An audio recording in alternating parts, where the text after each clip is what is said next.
Call to order, please. Thank you very much. Welcome to the City Council regular meeting for Tuesday, August 19, 2025. And if you will please join us in the Pledge of Allegiance.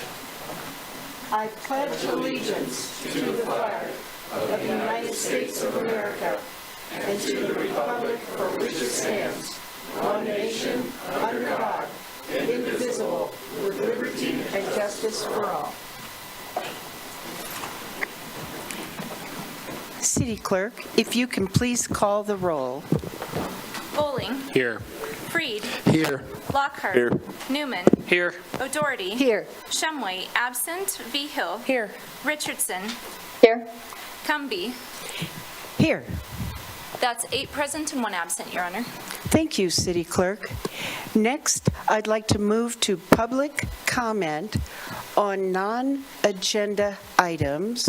And I do have one person who has signed up in advance for non-agenda items, and that is Janelle Gaddis. Is Janelle Gaddis here? Yes, Ms. Gaddis.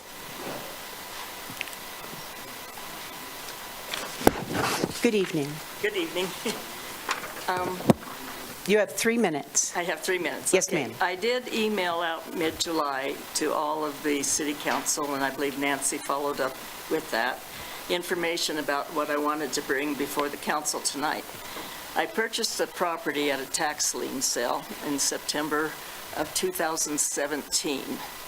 And assuming everybody knows what a tax lien sale is, I don't think I need to go into great detail on that.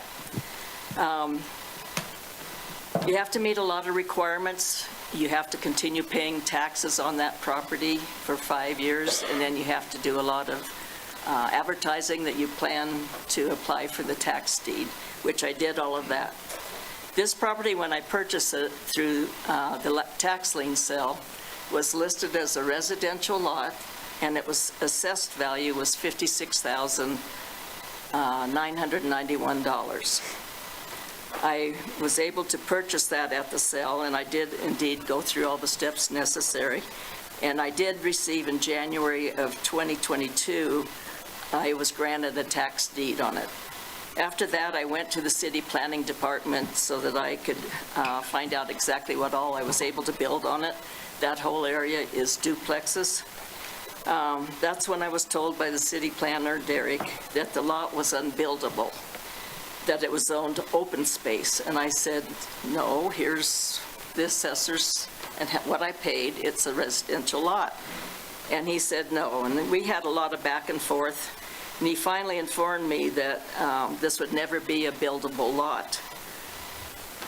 Sometime after that, the assessor changed the zoning to be a vacant land and reduced the annual taxes from $395 a year at the assessed value of almost $57,000 to $45 a year at the assessed value of around $6,500. So I feel that this shows the city realized its mistake and did correct it. I've been doing a lot of research. I've talked with county commissioners, treasurers, city officials, and the county feels that the city failed to provide the assessor with the correct zoning on it. And I know it was supposed to be designated as open space in this Laramie subdivision. And the builder was required to create a homeowners association, and that homeowners association was to pay the taxes and maintain this lot, this open space lot. But somehow, in the process of all this development, somehow somebody dropped the ball, and it was never designated as open space. And the developer never created a homeowners association. And so the assessor just kept it on record as residential lots. And taxes were assessed each year, and they were paid until 2016. Your time is up. Oh, no. Could you make a final statement? Okay. Well, at that time is when it went for purchase, and I purchased it. I am just here to ask that the city council could do some further research on this and see if we can't come to some kind of a resolution on this property. I just feel that, Thank you very much. Okay. Thank you for your comments, All right, Ms. thank you. Gaddis. Thank you. Thank you. The next person who signed up in advance for non-agenda item is Tom Mattamore. Good evening, Mr. Mattamore. Honorable Mayor, City Councilors, thank you. I hope I'm not too far out in the weeds, but after driving around town, I thought I'd mention it. The next time the city puts out an RFP or a bid request for chip seal, I highly recommend you get a hold of Jake Snyder over at the county. He's a county engineer, and find out the name of the guy who did Roger Canyon Road. Did 9 miles of Roger Canyon Road, and there's not one piece of gravel on it. It looks like a brand-new highway. He also did the road in front of Gem City Veterinary out towards the cement plant. That's all I got. Thank you. I appreciate your looking out after us. Is there anyone else who wanted to make public comment on non-agenda item? Yes, sir. And there's a gentleman behind you I pointed to first, and then Mr. Grabowski, you would be next. If you want to come to the podium and state your name for the record, please. I'm a partner with Janelle on this lot, and I don't believe that she had time to, there's a couple more things that really need to be explained. The planning department did not do his job. As a developer in Colorado, I have dealt with the subdivisions and things. He did not do his job. The builder and the developer of this would have had to put the homeowners together. So Derek did not do his job. Sir, please, no personal names. Just stay with your Okay, comments. the planning Thank you. department. All right. The thing is, this lot would be much more valuable to all of us if it's developed. It would bring in $3,000 to $5,000 a year in tax.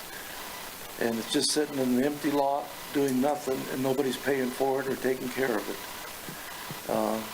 I just feel that they sold it as a tax sale, and how anyone can change the Wyoming state laws on tax sale. I don't think anyone in the planning department has this ability or should be allowed to do something like this. So I just feel this property would be much more, well, it would help a little bit in the tax, sale. The property bringing in $3,000 to $5,000 a year to the county. Okay. So I'd just like to. Thank you. All right, thank you. Thank you, sir. Steve? Mayor, Yes, sir. I had somebody ask if they could speak to the mic a little bit. Okay. They can't hear it. Okay, thank you. So, councilors, if you can speak right into the mic, thank you. Good evening. If you could state your name for the record. Steve Grabowski. Yes, the audio in here is rough. We the people, the government's supposed to work for us. We're not supposed to work for the government. We opened a business 49 years ago offering something that wasn't available here. And we were struggled all the time because everybody thinks things are more expensive here, but we charge way less. But the city brings in big billionaire businesses and gives them free rent. This is not fair. This is not equal protection under the law. Then there's a 50-year lease. The reasons that we settled downtown is a 50-year lease that gives us plenty of parking, but that's about to be maybe taken away. We had traffic coming through downtown. Well, the city diverted the traffic away from downtown. And giving free rent to big businesses to come in later. We have private property rights, and the city invents violations that aren't really in the regulations. I've had some pallets that stacked out back and got threatened with $700 a day fine. But my neighbors have 10 times as many pallets, and nothing happens to them. And other neighbors have 100 times as many pallets, and they don't get cited. Equal protection under the law, violation of civil rights. This is the U.S. Constitution and the state Constitution. It is possible for people to sue or to sue city officials. If they violate your civil rights, they lose their protection from prosecution and civil suits. And as far as the floodwater goes, we're supposed to have a voice in this issue as members, as citizens. And that Thank you. item's coming up next. Thank you, sir. Is this public comment on non-agenda item? Please state your name for the record. Hello, my name is Christopher Diley. I'm homeless here in Laramie, and I'm speaking on public safety in the city of Laramie, specifically on Wildlife Crossings pilot program that's found in the information I've provided to the council. The specific information is found on the the Federal Highway Administration, Department of Transportation website. And what I'd like to just go specifically to is that the new Federal Transportation Administration Secretary, Sean Duffy, in his confirmation hearing January 15th, vowed to prioritize road safety and reduce fatalities on American roadways by reducing, quote, the red tape that slows critical infrastructure projects, end quote. That was Sean Duffy, confirmed by Senate as Transportation Secretary, vows to improve travel safety, USA Today, January 28, 2025. Now, if you look at the, on July 30th, 2025, Cowboy State Daily reported that the Wyoming Department of Transportation agency spokeswoman, Jordan Young, is quoted, quote, "We have not heard any updates from the federal government on federal wildlife crossing funds," end quote. And then she also went on, quote, "Currently, no U.S. Department of Transportation discretionary funds with wildlife crossing eligibility are open, but Washington Department of Transportation and its partners are ready if the opportunity arises," end quote. So that's a very big if. It's, what are we, August 19th now, and we haven't heard a word from Sean Duffy, the Federal Transportation Secretary, about this issue. So I just wanted to bring this to your attention and the importance of this, and that President Trump having frozen the grants, these are people's lives. People are being killed. A teenager was killed here in Wyoming, killing an elk. The wildlife vehicle collision killed an elk. Lives can be saved, money can be saved, wildlife can be saved. It's a win-win situation. So why this is being placed on a back burner and this is not receiving public discourse. And I'm a homeless person, bring this to your attention, but nobody else is. So I just like to point that out, and thank you for the opportunity. Thank you. Thank you, Chris. Further public comment? Yes, sir. If you can please state your name for the record. Thank you. Yeah, my name is Samuel Buck. I was in here about a month or two ago having the same issues. I go over and ask some people that my niece was staying with. Stole her and her brother's cell phone. I was fostering the kids for about a month. I got a ticket for simply, first time even meeting the young lady, to ask for my niece and my nephew's phones back. Officer showed up later that night and had me a ticket saying I'm stalking and harassing because I asked for the kids' phones back. It's the only time I've ever talked to the young lady. I've reported through the Circuit County judge here in town about harassment, threats, and stuff to my house, to my property, and try to file restraining orders. Got denied before they even go to court. But yet, they can come over to my house. I've got it on my phone, the video of the kid burning my house down, and he's still walking free out here. I've gotten tickets for just telling people off to get off my property, and nothing's getting done. My family's getting harassed. I just had my door broke in yesterday, or day before yesterday, at my trailer because of an old tenant living in my house. With the officer standing right there, let him break into my house, bust up my back door, nothing got done. I've got it all on video. But yet, I say something to somebody or ask for my niece, my nephew's cell phones, I'm getting tickets at my house. They show up with them written before they even get to my house.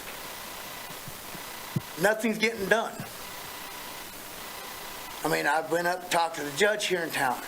I've talked to the lieutenant with the Laramie Police Department. I've talked with the sergeant with the Laramie Police Department. Nothing's getting done. My stuff keeps getting damaged, destroyed. Nothing's getting done. I mean, I'm on SSI. I cannot afford to be constantly replacing my property. I've got a broken window in my Dodge sitting right across the street from vandalism, caught on camera, nothing getting done. I mean, this is getting freaking old. I was in here, not even, I think it was last month, with the same issue, and the stuff keeps going on, and nothing is getting done through the Laramie Police Department. Sir, could you please leave your contact information?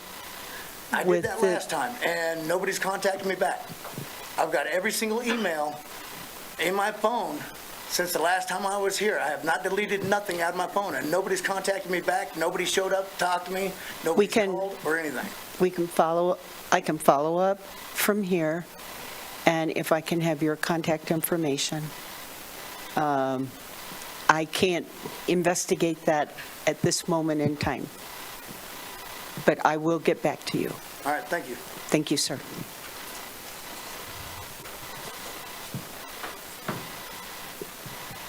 Any further public comment on non-agenda items? Yes. Sally?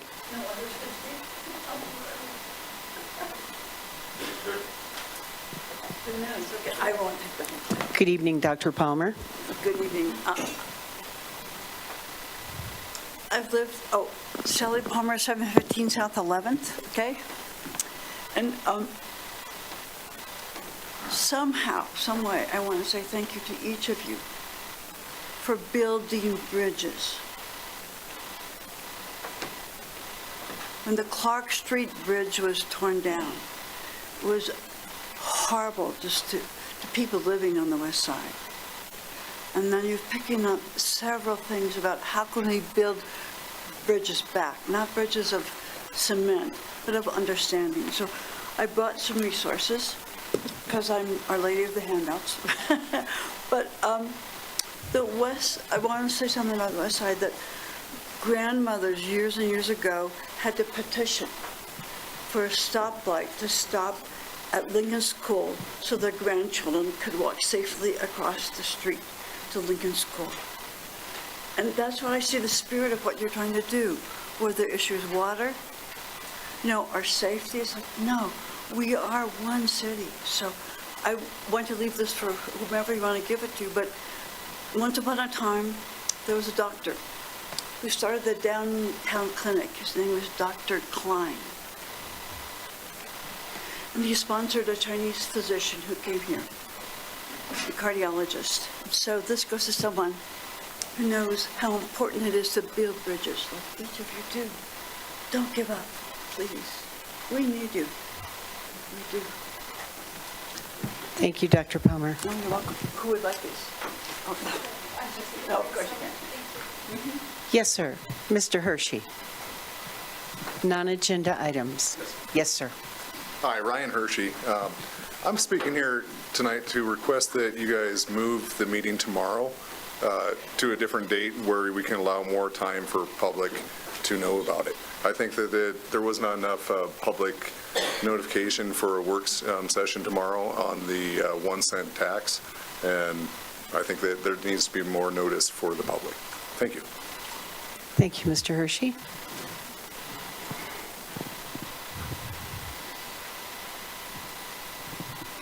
Seeing no further public comment, we will move on to consideration of changes in the agenda.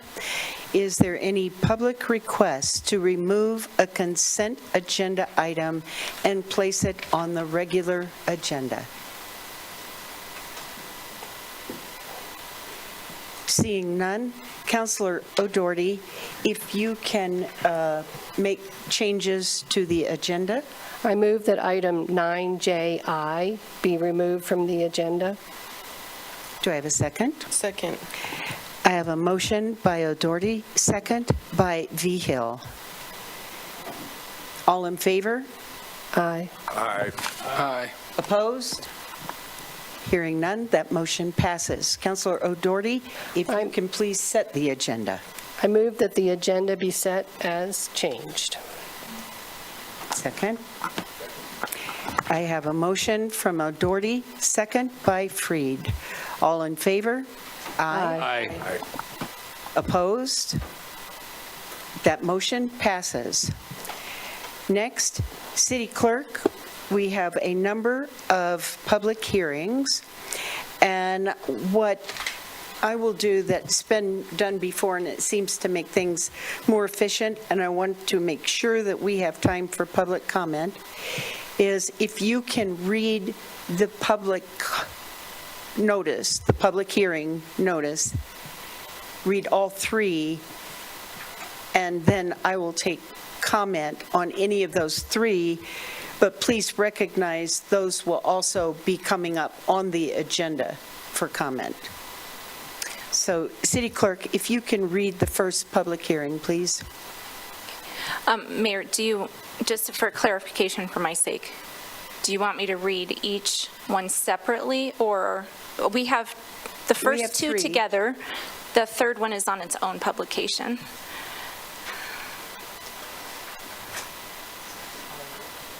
Combined.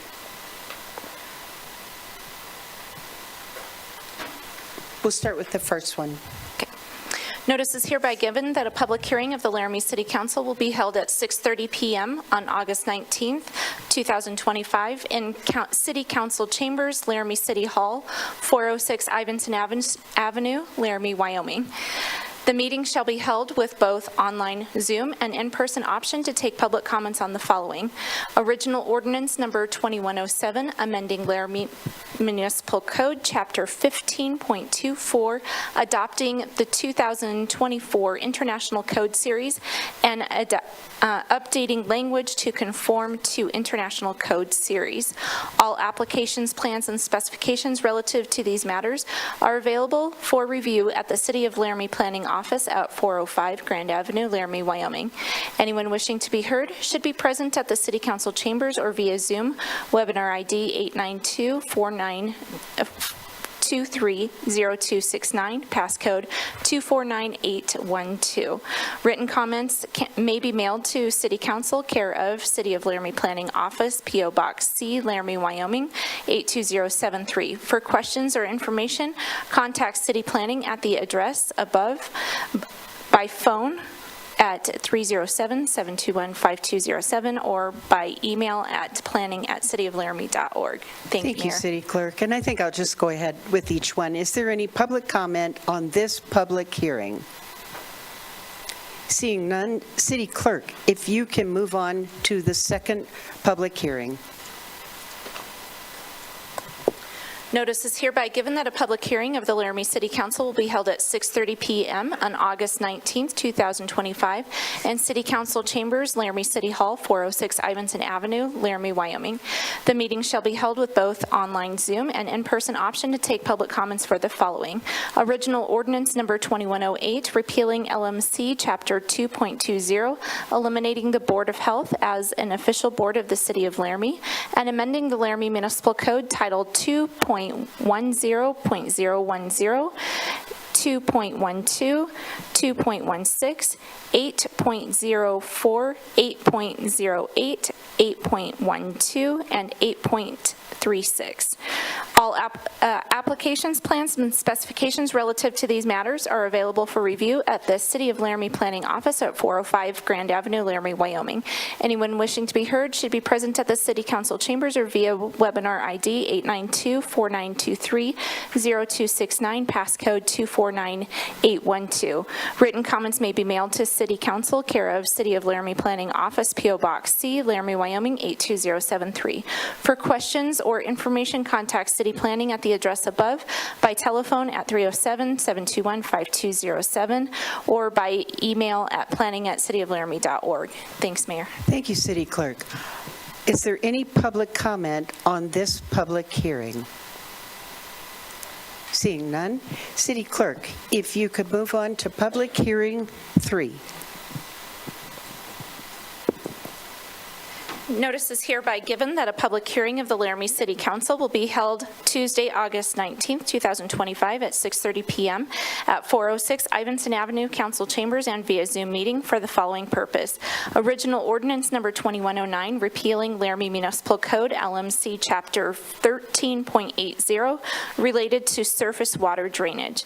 All information relative to this matter is available for review at the City of Laramie City Clerk's Office at 406 Ivinson Avenue, Laramie, Wyoming.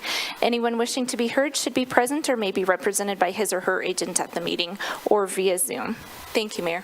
Thank you. Is there any public comment on this public hearing? Mr. Mattermore.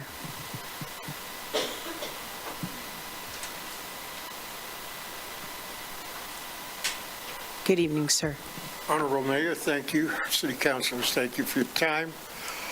I have worked on this since the beginning. I think we have a real situation right now with this ordinance, and I think there aren't enough votes to rescind it or repeal it, and the city's got a big investment in getting it this far, so I don't think we're going to get rid of it. I would like to see this postponed until all the legal issues are settled, and in the meantime, have city staff and the city council work out a payment structure that is less injurious to business.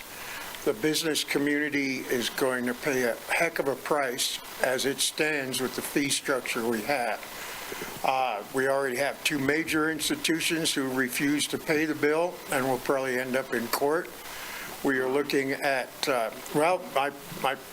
let me put it as simply as I can. It took us almost 7 years to fill up the 3rd Street Shopping Center after Kmart left. And now whatever that bill is going to be for that parking lot for that and those buildings in that shopping center, it's going to be huge. We just got Firehouse Subs in, and I don't know how long they can stay. None of those businesses work on much more than a 10% profit margin. And if you apply a $1,000 fee to the overhead of a business, they have to sell $10,000 worth of goods to pay that fee. They don't sell $1,000 worth of goods to do it. They have to sell $10,000 worth of goods to pay that fee. Otherwise, they'll go out of business from the overhead. If you can't pay your overhead, you're going to close your doors. I think this is a real detriment to particularly more so the large businesses and the businesses that require paved area. Car dealerships, vehicle repair lots, junkyards, storage sheds. These businesses are going to get really hurt. So I'd like to see a postponement and a different fee, a tiered system with a cap. So we can encourage small business and new and big business to move into Laramie. It's a real detriment to any kind of future economic development. That's all I've got. Thank you. Thank you, Mr. Mattermore.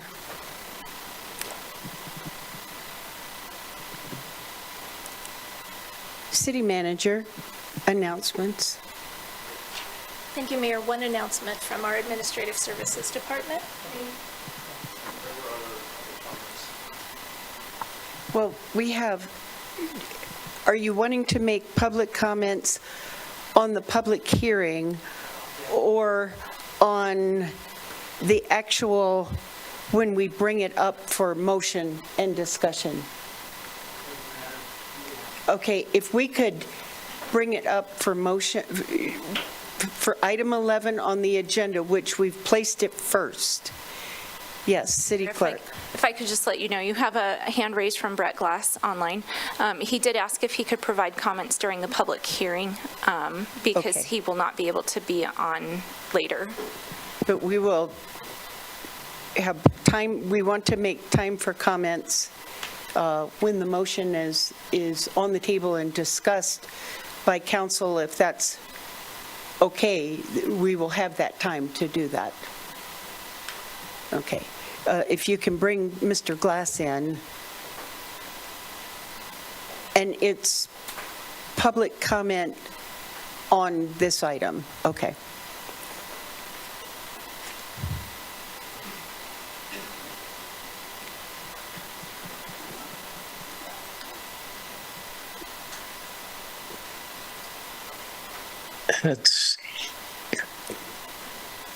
Oh, we'll have to move the title down a little. Thank you. Good evening, Mr. Glass. Good evening, Honorable Mayor Cumby and members of council. I just want to comment briefly on this item. I think it's extremely important that we consider this item, don't vote against it, and consider passing it. And here's why. There are simply three reasons, and I'll be brief.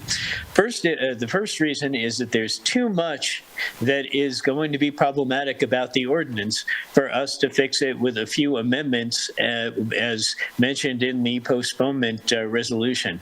We really need to consider every bit of this ordinance from scratch, and the easiest way to do that is to repeal and replace. So I recommend that that's what we do. Second reason, the funding scheme hasn't been approved by the voters as is explicitly required by Wyoming law, and it might well be revised as we discuss what's being done with the fifth penny sales tax. You are going to have a work session about that tomorrow, and then the following week you're going to meet with the county commissioners on this. This will take some time to work out. This could completely change the funding scheme, and so we may need to reconsider everything on account of that. And finally, as you probably know, on August 13th, the Board of Trustees of the University of Wyoming voted to sue the city on the grounds that the current ordinance is both illegal and unconstitutional.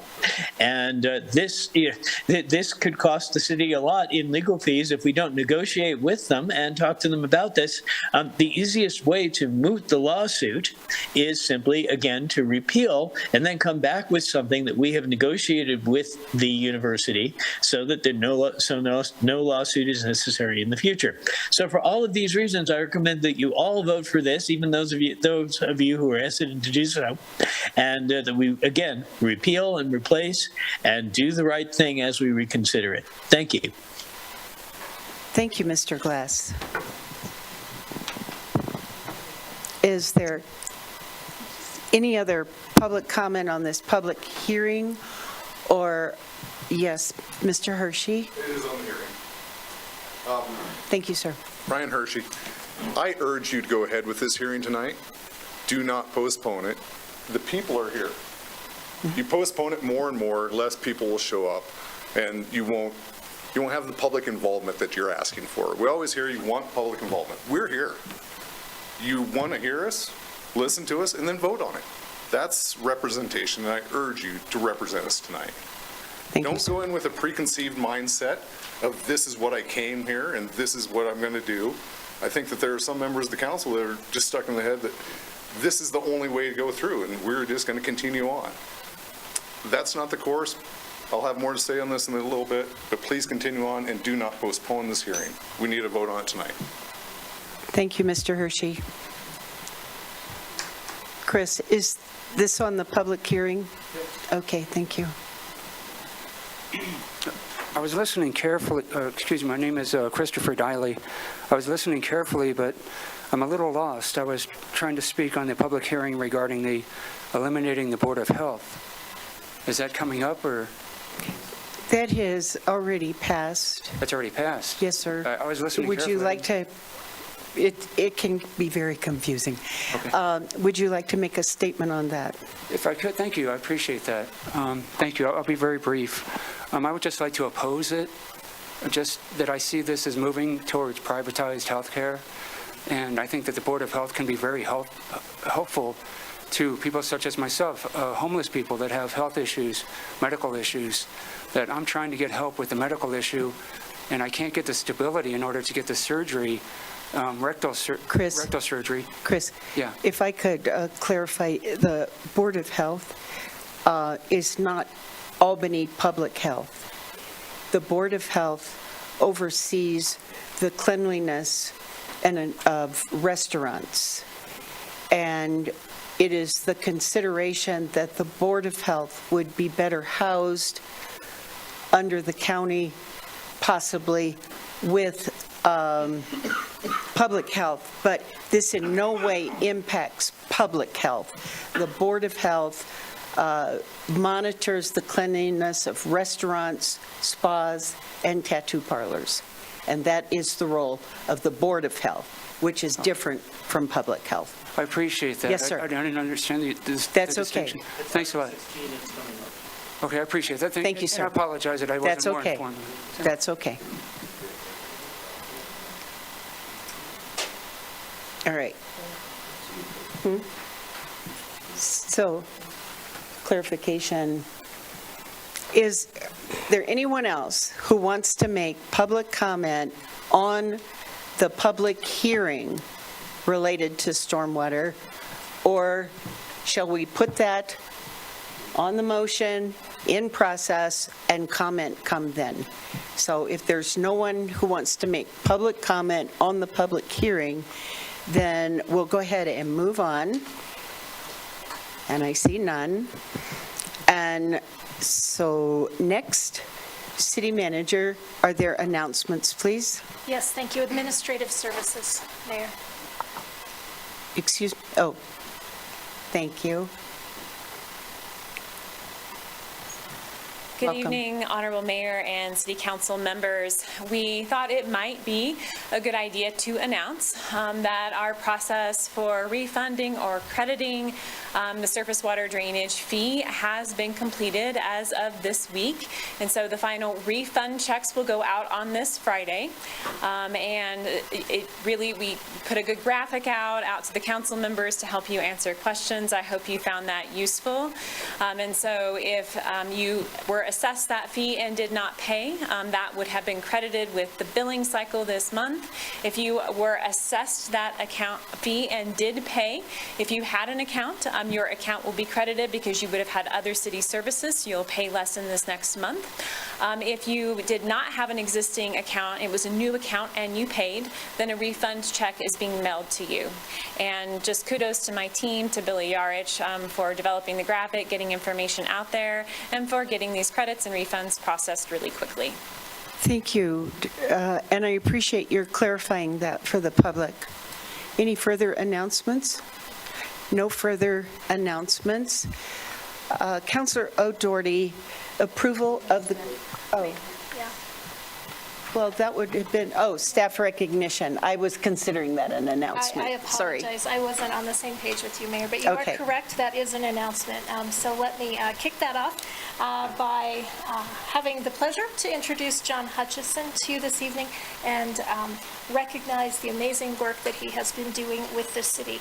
John is a permit technician in the Community and Economic Development Department. He was nominated by our building inspector, Tom Cisneros, who talked about John's personability and that he's really a natural when it comes to working with the public. A few things about John. He was born in Nebraska, but I guess grew up in Casper. I'll let him clarify if I misstate anything. But came to Laramie many years ago and completed a bachelor's degree in electrical engineering. He's also a pastor, and that, I believe, work took him away for a while, but he came back to Laramie knowing he always wanted to get back here, and we were so fortunate to bring him onto city staff in June of 2024. So, a few things that I thought were very fun to learn about John as we profile the rock stars or the employees of the month here at the city. He says that his work as a permit technician is anything but boring. He's quoted as saying, "Some days are chaos, but he loves it." And he says that he really appreciates being a fix-it guy, which I think means that many different things come his way every day, whether it's troubleshooting issues that staff are experiencing with our permitting software, which, as you know, is relatively new, and the kinks have to be worked out, or maybe it's issuing permits or invoicing expenses or working with contractors. But he says he appreciates that kind of work because he gets to be kind of the fix-it guy and problem solve throughout the day as all this variety comes at him. John is also completing his seminary PhD remotely now, so he works all day and then he goes home and studies all night. And he has been married to his wife Lisa for over 3 decades. They have 5 children and 5 grandchildren, going to be 6 very soon. So with that, I'll just close out and bring John up to the podium and let you know that he thinks that he is a natural for this job because of his experience as a pastor and the fact that he has past contracting work in his skill set. And Lucas Witt, our chief building official, agrees. He says he's heard nothing but good things from the public about their interactions with John. He's the frontline guy in the Community and Economic Development Department. We're thrilled to have him. And so, John, come on. Be celebrated.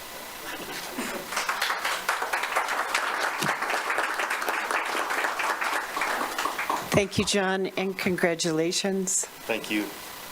Yeah, I don't know what I'm supposed to say, so I'm a pastor, I can go for hours. Yeah. Like you want that, so it's been I guess my thing is right back at what the city has put together as far as the staff, especially the staff I work with immediately.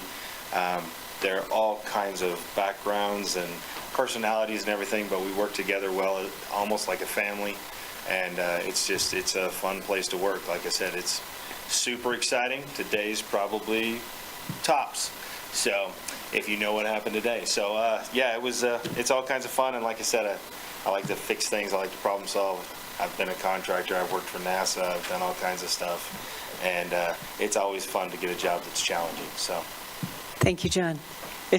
We're lucky to have you. Sure. Yeah. We're going to have to come down there, or is it Or have him come around. Yeah, or have him, can you move it? Yeah. Okay. Cool. I didn't know if that was hard.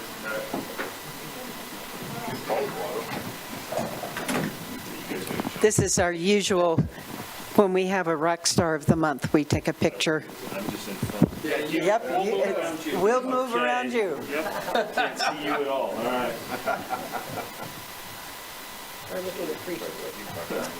You get 2 minutes.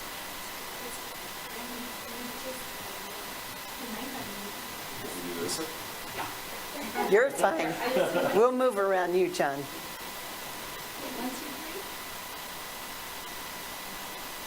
Thank you. Thank you, sir.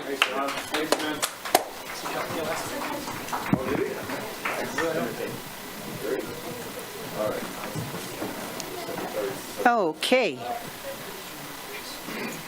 Thank you. Thank you, City Clerk. Thank you, audience, for your patience and participation.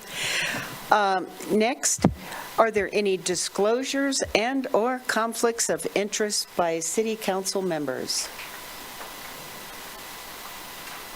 Seeing none. Councilor O'Doherty, if you will please motion for the approval of consent agenda.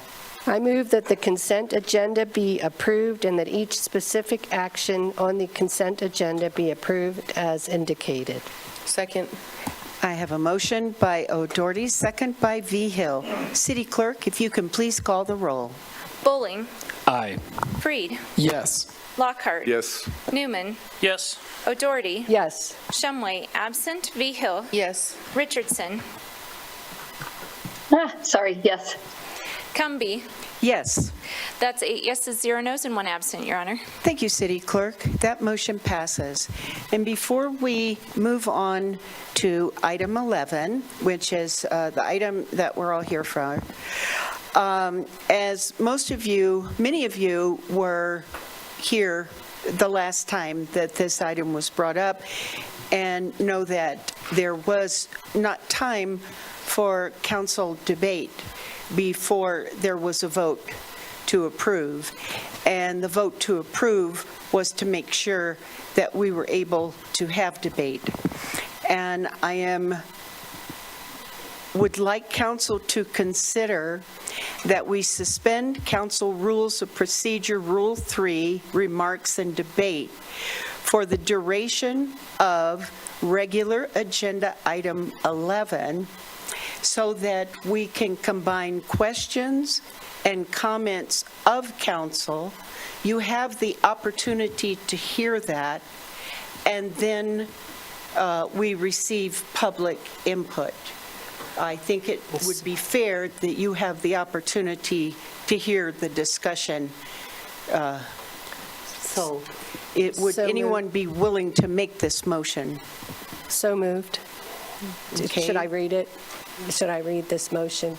If you could, that would be Okay. great. I move to suspend council rules of procedure, Rule 3, remarks and debate for the duration of regular agenda item 11 to combine council questions and comments before public comment on the item, so as to allow council adequate time for debate. Now, this vote would require 2/3 majority. It is not debatable. It is not amendable. Mayor, if we could have a Yes. second. Do we have a second? Second. I have a motion by O'Doherty, a second by Freed. City Clerk, can you please call the roll? Bowling. Yes. Freed. Yes. Lockhart. Yes. Newman. No.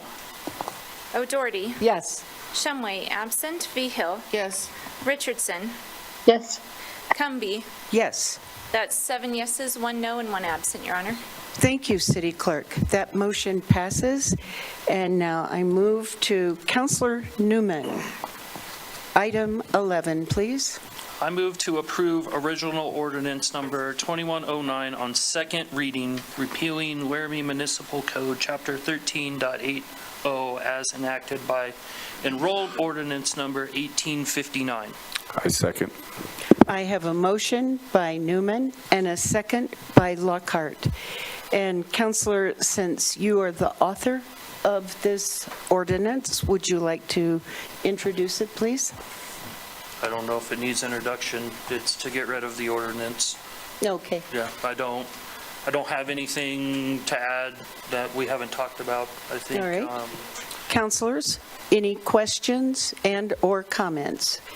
Councilor O'Doherty. I have a question. When an ordinance is repealed, when can it be reconsidered? Is this off the table for, that we can never do this again? What's the time limit? I guess that's a question for our city attorney or for our city Yes. clerk. Well, I can start. Okay. I mean, if an ordinance is repealed, it's gone. And someone would have to start the ordinance process again someday later. I mean, there's no particular time limit, but if you have further question? No, Councilor Newman, you have a comment? Yeah, so there's nothing in Robert's rules that says when it can come back, and there's nothing in our city rules that said, so if it passed on third reading, somebody could bring it back the following Tuesday. There's no time limit that I could personally find in any of Robert's rules or our ordinances. Thank you. Councilors, other questions or comments? Excuse me? Clarification? Yes. Thank you, Mayor. Thank you, Councilor Newman. Thank you, Councilor Doherty. Just a request for clarification on your question, Councilor. I believe you were asking if the motion to repeal is voted down, when can that motion come back? Not whether or not an ordinance can come back. Is that correct? She meant the I former. meant the ordinance. Okay. yeah. It's the same. Thank you for that clarification. Would you like to ask But that question? I would also like clarification on that. I believe I know what it is, but it would be helpful to hear it from city staff. What's the second question? The second question is, if the ordinance to repeal, if the motion to repeal is voted down, then what would be the process for bringing that back to council? Under our rules, which are slightly different than Robert's rules, by the next meeting, let me see, I want to say this right.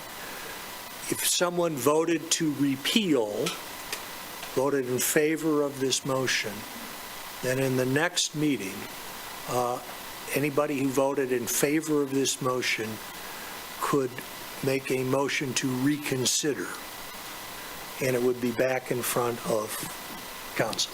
So let me clarify, if on this vote, if a person voted in the majority, whatever that would be, whether it for repeal or against repeal, then if they were in the majority, in 2 weeks at our next official meeting, they could do a reconsider and change their vote. I don't want to make this too complicated, but I'm going to say that differently. Okay. If you vote in the majority for a repeal, then it is past second reading, and it would go to third reading. Okay. If you vote in the majority against a repeal, then in the next meeting, next regular meeting, you could seek to have the council reconsider. Okay. Thank you. That issue. Thank you for your clarification. Councilor O'Doherty. Is this the appropriate time? I have questions for staff about, so why we have this fund. I have some questions for staff about, so is this the appropriate time to ask? Because I don't want to repeal it, so I want to ask the questions to know what this fund does. Is that allowed? Okay. Yeah. Okay. So my question is, I think this is for Director Wade or probably anybody in Public Works or Ginny. So when a sanitary sewer gets obstructed and a sewer starts to back up into people's basements and things, a specialized crew comes out and clears the obstruction. How is that labor charged now? Is that charged to the enterprise fund or is that charged to the general fund? The labor that goes into the maintenance of our sewer and our water. So clarifying through you, Mayor, Councilor O'Doherty, you're asking about the sanitary sewer system, not the storm sewer system? Correct. Okay. So it is charged to the sanitary sewer utility fund, underwater and sewer. So the reason we're able to do this, may I? Yes, follow up. Is because we have considered the rate structure for wastewater, sanitary sewer, and for water. The reason we have money to pay for the labor and the specialized equipment for those crews to go out, it's because we have an enterprise fund and we can plan and we can buy the equipment. Is that accurate? Otherwise, we'd have to pull it all out of general fund, right? And so it would be coming from the same fund that we fund fire and police and streets and some parks. I know parks kind of is funny, but is that an accurate assessment?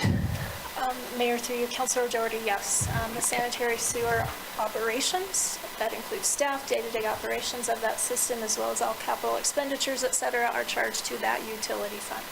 which is not the same as the stormwater utility fund.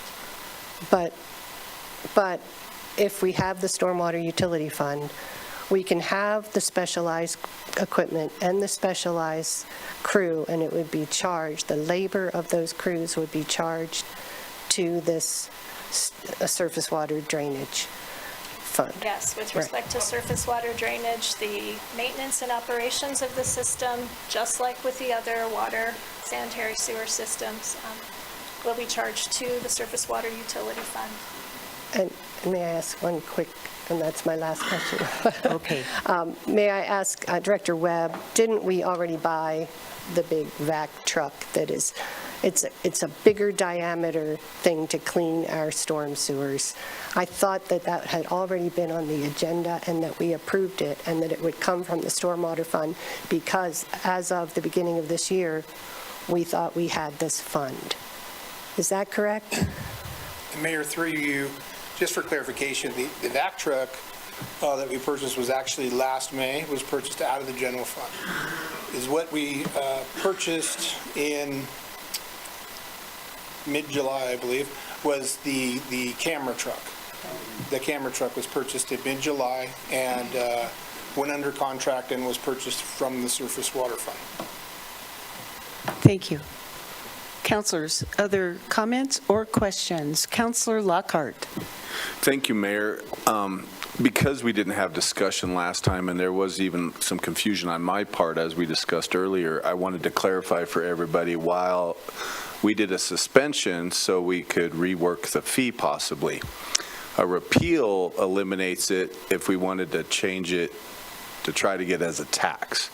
So you can't suspend it to put it as a tax. It only can be repealed, started over, and then put it as a tax. So that needed some clarification. I know a lot of people have asked me. I wanted to get my story straight for everybody. And can I do a follow-up? Follow-up, yes. Okay, so since I guess there's no rules. A lot of people have been talking about well, my lot has this, my lot has that. I brought up the question, we all have drain spouts. My water goes into my yard, so why am I being charged for that? And the clarification was we're not being charged for the water that comes off the house. It's for the parcel. It's a developed parcel, and that was the meter. And I needed a lot of clarification because I kept on thinking it was, well, it's impermeable or impervious, so why is my house impervious? Because I have rain gutters taken in the yard, but that's not what the fee is. It's not for the amount of water coming off. It is just the meter to come up with the fee. So I just wanted to make sure we were clear on that. Thank you. Thank you. Councilors, comments, questions? Councilor Newman. Remember, this is only second reading. And that's really important because we had a counselor who I was working with because there can be amendments to this. It's amendment by substitution. And that I'm the type of person that I have to see something. And when Counselor Shumway called me and I'm like, I could show you all the notes, I don't understand them, to be honest. So like trying to follow what he was trying to say before he left the country was really hard to do. So once again, remember, this is only second reading. It has to pass again. I think the public has shown up, whether it's been through emails, text messages, phone calls. I've done the math. There are more against than for this. And maybe your guys' math is different, but I think it is really important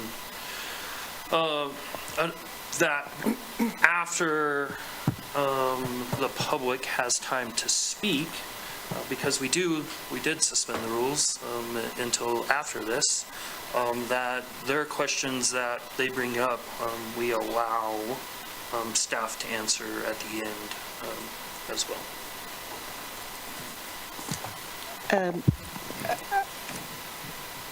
I'm not sure what you're suggesting, but public comment will be public comment. Correct. And it will not be question and answer. Other comments? Vice Mayor? Yes. Has her hand raised. Who? Vice Mayor Richardson. Oh, Vice Mayor Richardson, I can't see her underneath, so Thank thanks you, for Mayor. letting me know. Thank you, Mayor. Just two things. One is that I just want to comment that I'm not sure what we would substitute in a repeal. So from my understanding, a repeal is a repeal. There wouldn't be a reason to postpone or move to third reading, because whatever idea would come forward from another council member could be brought as an amendment to the ordinance. And so repeal is either we're repealing or we're not repealing. I don't think there's a lot of, from my perspective, a lot of wiggle room, and I wouldn't know where the substitution would go. So I'm just going to throw that out there. The second part that I think I have been, kind of thinking about a little bit is if we were to repeal this and if we were to move forward with a tax instead, we have 30% of the property in Laramie that is owned by an entity that can't be taxed. And so that puts us in a really tricky spot. I still believe, and I've said it before, that I think we can do the work to make some fixes to, probably not everything, but get some things rolling, especially on the comments that people had that we heard numerous times. Thank you, Councilor. Councilor Bowling. Thank you, Mayor.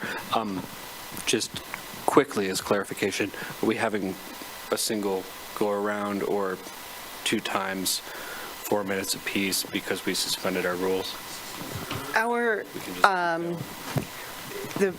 What we suspended was that questions and comments would come before public comment. We did not suspend all rules, and our rules for speaking to the motion is no member of the council shall speak more than twice on the same motion except by consent of the majority of council, and members present at the time the motion is before council.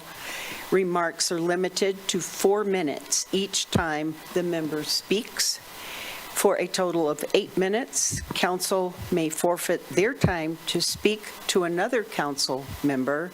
This can be done without a vote. A councilor may not speak for a second time until all members have been provided an opportunity to speak. Thank you for that clarification. You are welcome. Honorable Mayor. Glad I was ready. I'm not sure I'd like to ask questions, and I'm not sure I am prepared for full comment, so thank you. I think my main question pertains to our last meeting when we read this on first hearing, and forgive me, Councilor Newman, I'm going to ask you directly. At that time, when we considerably ran out of time and needed to call the question, in addition to Councilor Shumway stating that he had things he wanted to state and not being able to be present, I think I recall that you had mentioned that you had amendments that you were willing or interested in also discussing, and so I would be interested in hearing what those are at this time, if that's something that you're willing to share with us. So those are not done because Councilor Shumway's idea was a different idea than I had that was better. So basically the motion to hit on what the Vice Mayor said, so a motion of substitution, we could keep the ordinance, we could keep the ordinance, but fast track the changes. So we could repeal just the fee for right now. We could repeal, and I'm talking forever, I'm not talking until it was brought back, right? So instead of the suspension that is until December, what we are working on is a motion to bring that back, to just get rid of the fee for now. And that fixes a lot of the problems, so now we don't have to bring back another resolution if this isn't fixed, and we all know that the pending lawsuit, if they do it, right, because there actually isn't one currently. What it is they approved appropriations to hire counsel. There actually isn't a lawsuit. So this would kind of fast track some of that so we don't have to bring a resolution that says, we need more time and blah, blah, blah, because we don't know how much that time is, right? We all sat through the same training. It could be October, it could be 2 years from now. Follow up? Follow up, please. Thank you. Thanks for that clarification, Councilor Newman. But at that time, at this current time, we don't currently have that amendment to this motion to repeal. I don't believe that necessarily precludes us from tabling or extending a resolution of suspension, which essentially accomplishes the same thing. Yes. And just to clarify, upon something that the Vice Mayor said, I just want clarification. It is my understanding that as written, this is a motion to repeal, do away with the ordinance. And it is not amenable to amendments. That if an amendment wants to come forward, it should come forward separately. If it turns out that the repeal is not voted for this time, to bring that back, all it needs is a change, at which time amendments could be added to change it. It would be different and could come back at any time. Is a repeal a repeal? Yes or no, it is? Well, yeah, this is second reading of a complete repeal. A complete repeal. Okay. That is amendable. Yes. Yeah. I'm just not sure how that would differ from adding time and suspending fees that we've already done. Councilor Freed. Yeah, thank you, Mayor. Thank you all for being here again. This is, a topic that has taken over and consumed a lot of our lives, and it has real implications for our community. And so this past few weeks, I've got to hear from a lot of folks who are in favor of the pause that we did, in favor of repealing, against the pause, and against repealing. I've heard from everyone. I just wanted to address a few things before we go to public comment.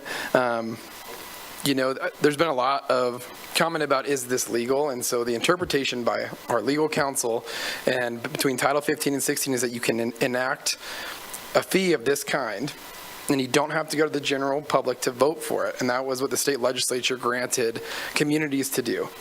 So that is the interpretation. We also all have heard the news that the University of Wyoming might pursue legal action. If that does happen, that, I think, for all counselors will have serious implications on this. If we want to talk about equity and equality, if we're going to ask folks to pay into this, but one of the biggest players of our community isn't, that changes it for me. That's real implication, and that's something that the city is aware of. That's something that we're aware of. We know the public's aware of. So that's at the top of a discussion. One of the benefits of the pause that we unanimously voted for a couple weeks ago is to take time to look into these things, is to figure out if this can work and what kind of amendments and changes that we can make so businesses aren't leaving our community, but we can still provide safety and still impact our communities in a positive way. And that's what that pause is for. That pause is from now until December. We could pause it for 5 years if we needed to. If the university is going to face litigation, and that's something this council wants to do, we can pause it. We could repeal it then.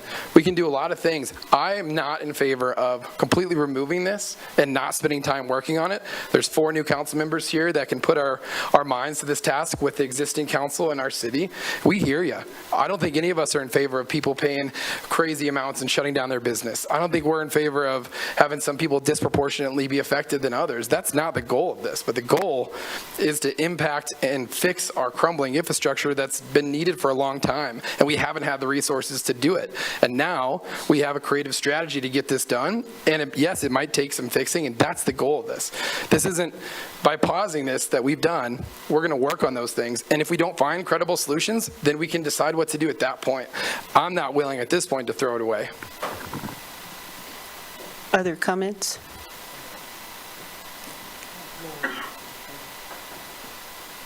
Counselor Vigil. Thank you, Mayor. I agree with Counselor Freed and a lot of what he said. I think for me, I think about last year's council passed the stormwater fee, and then the city, got right to work on doing the work of what the council told them to do, right? And so now we're kind of at this crossroads where if I were city staff, I'd be really confused about what my job is right now. We have a repeal on the table. We have a pause on that's already been voted on, right? And so that's confusing. I really want to leave tonight with staff having some clarity one way or another. I think that's really important. I know that folks are really passionate about this. I am too. I've heard from so many people on all of the things. I've read every single email. I'm not willing to throw everything out at this time. This issue, folks have been working on it for years at this point, and I understand folks are frustrated. I want to take care of the outliers. I want to, there's been a lot of discussion about protecting renters in this and how will these new fees be passed on to renters, et cetera. I want to work on all of those things, and I think with our pause, we will be able to do that. And then with regards to litigation, if that comes into our world, we will deal with that. And if we have to do another pause, then we have to do another pause. Maybe this is a thing that starts in October, goes on for 2 more years. Maybe that's true, but we need some clarification tonight. Thank you. Other comments? Counselor O'Doherty, this would be your second time? Yeah, okay. So I'm in favor of not repealing this, but rather have the pause so we have time to look at the commercial properties, because honestly, we worked on this for a long time, but we talked more about residential than we did commercial. And so we really have to dig into that some more. We have to try to figure out credits maybe for residential properties where people have a lot of pervious surface. So I think there's a lot of things that we can tweak, and the pause gives us that opportunity. Repealing it sets us back, and we wouldn't even have the fund, right? I think. So I just want to make a point about why this is so serious to me. It's not obvious to people that those of us that live above the ground and aren't civil engineers that stormwater is very costly for the city to manage. Stormwater pipes and culverts are expensive to purchase, install, and more so than even water and sewer infrastructure. Like it's exponentially more expensive for the stormwater sewers. And the kicker is, after they're installed, they require constant maintenance to operate. It's not just a matter of sweeping the streets to keep the grates open. There's the actual inlet gets sediment, like the stuff, we only get 12 inches of rainfall a year, as Mr. Hershey pointed out. But if you've noticed, it comes in a couple storms, and it comes really fast, and it's really, when it rains, it pours. So sediment moves down during our summer storms. So think about all the gravel and clay and silt. Oh, I shouldn't have mentioned your name. That was out of order. Oh, I'm sorry. That was completely. I'm sorry. Point taken. Thank you. I was just wanted you to know. I'm sorry. I shouldn't have said that. You directly pointed me out. That is absolutely out of order. That's against the rules. Yes, sir. Point taken. I apologize. Point taken. I was taken. trying to give credit for the information that you provided, but I shouldn't have mentioned that. But as a result, we have all this sediment moving into our storm drains. So even if they make it to the storm drain, you can see the silt, the clay, the gravel in our big storms. You see them all going down the street. They're going into our storm system. And those pipes have to get cleaned out. And we haven't had an adequate budget to clean and maintain pipelines or inlets. And so So we need to have some means that is sustainable. And I think we should strive for self-sufficiency. I think we need to pull ourselves up by our own bootstraps. There's no entity willing to bail out Wyoming for people who don't want to pay, for people who, there's nobody that's going to bail us out to pay for our infrastructure. Our staff has been very proactive in applying and receiving grants to fund our biggest projects, but that's mostly federal money. Like tonight, in fact, I mean, it's federal money, so it's coming from all over, but that federal money is being reduced. So to me, it's a way that we can be self-sustaining and plan for the future. Thank you. Further questions or comments? Comments, Councilor Bowling. Thank you, Mayor. Final comment.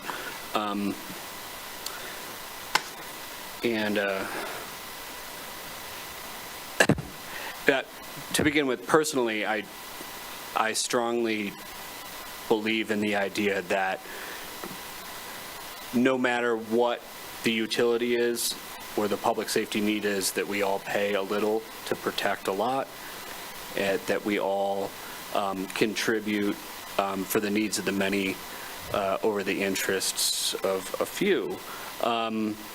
I know that this issue has been worked on for 10 years, and in 2022, the state legislature amended statute to allow cities to implement this as a utility. There's been considerable taxpayer money already invested, considerable staff time, and yet, we didn't do it great. I think that's, I don't think that that's up for debate. There were stumbles, there were missteps, and I mean this with all due respect to the dedicated civil servants that we have working for the city of Laramie here. Let me gather my thoughts here, because I've lost my train of thought a little bit. I want to take us back 2 weeks where we had two options. One was an outright repeal of an ordinance and starting over, whatever that means, putting it on the ballot or amending it, I don't know. We let that pass on first reading with the idea that we weren't able to hear amendments to that, but we still haven't been able to hear amendments to that. Our second option was a pause so that we could do work to address citizens' concerns. We let that pass. That's currently in effect. People aren't being charged for this at the moment. They're being refunded the money that they already spent. This decision may be made for us in a way that we are unable to control at this point. The threat of litigation from a behemoth entity is one that's considerable, and if that is indeed intended to challenge statute or 15 versus 16, then that is something that we're going to have to let play out. And who knows what happens there. There's also a very different political body in Cheyenne than there was 3 years ago when Title 15 was created for us. But right now we have a suspension to work on those things. And that's the work that I want to do. I don't want to confuse city staff. I want to make sure that that direction is pinpointed, that it is specific in what we are asking them to look at during this period. And it may very well be that in the face of unknown litigation, because we don't know where the trustees are going to go, that we have to continue that pause, to table that for however long it takes to work through the court system so that we have that clarity. So we had two options last week, and now we have a much more confusing two options. And but I am still for the idea of getting to work and narrowing that focus. Thank you. Thank you. Final comments? Councilor Newman. This is a comment. It's not a motion. It's not. We should just call the question, though, without listening to the public. 5 of you have already spoke that you're going to shoot this down. So there should be, like, why are they here? Why should we listen? Councilor Newman, do you wish to call the question? No, I don't, but this is my comment time, so that's why because I'm here to listen. Trying to clarify. Gotcha. Yeah, no. But there shouldn't be any reason to listen to these guys. And if I did my math right, we could be here for about an hour just listening to them, which pushes off the rest of the agenda.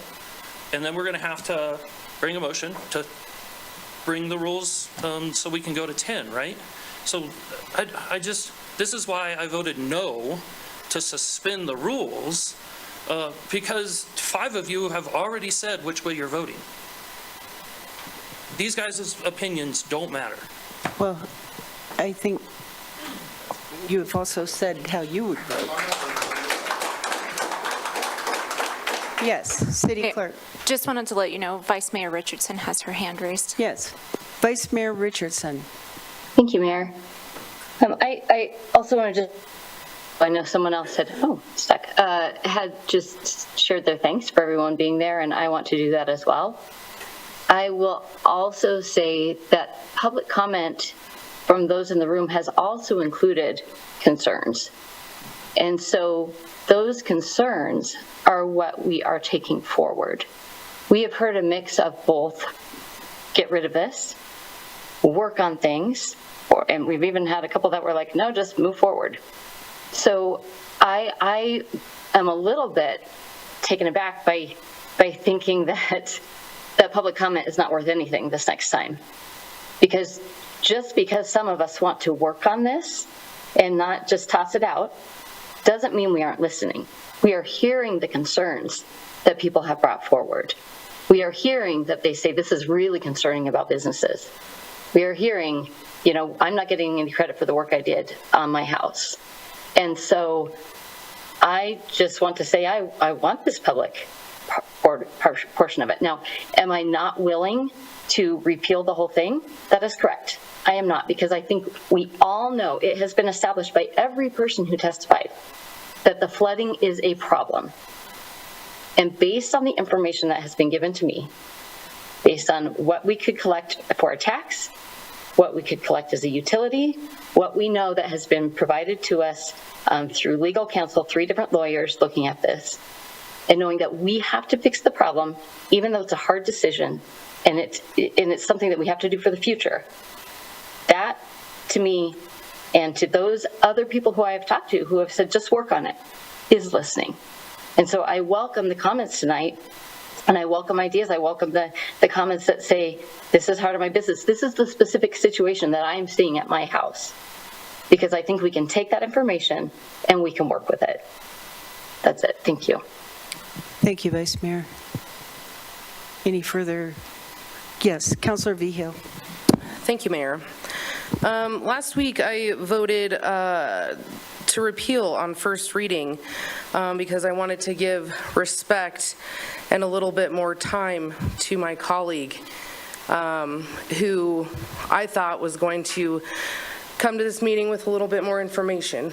I'm not seeing that right now. So I think I'm a little bit confused. I showed up wanting to hear from the public. I'm really glad the public is here tonight.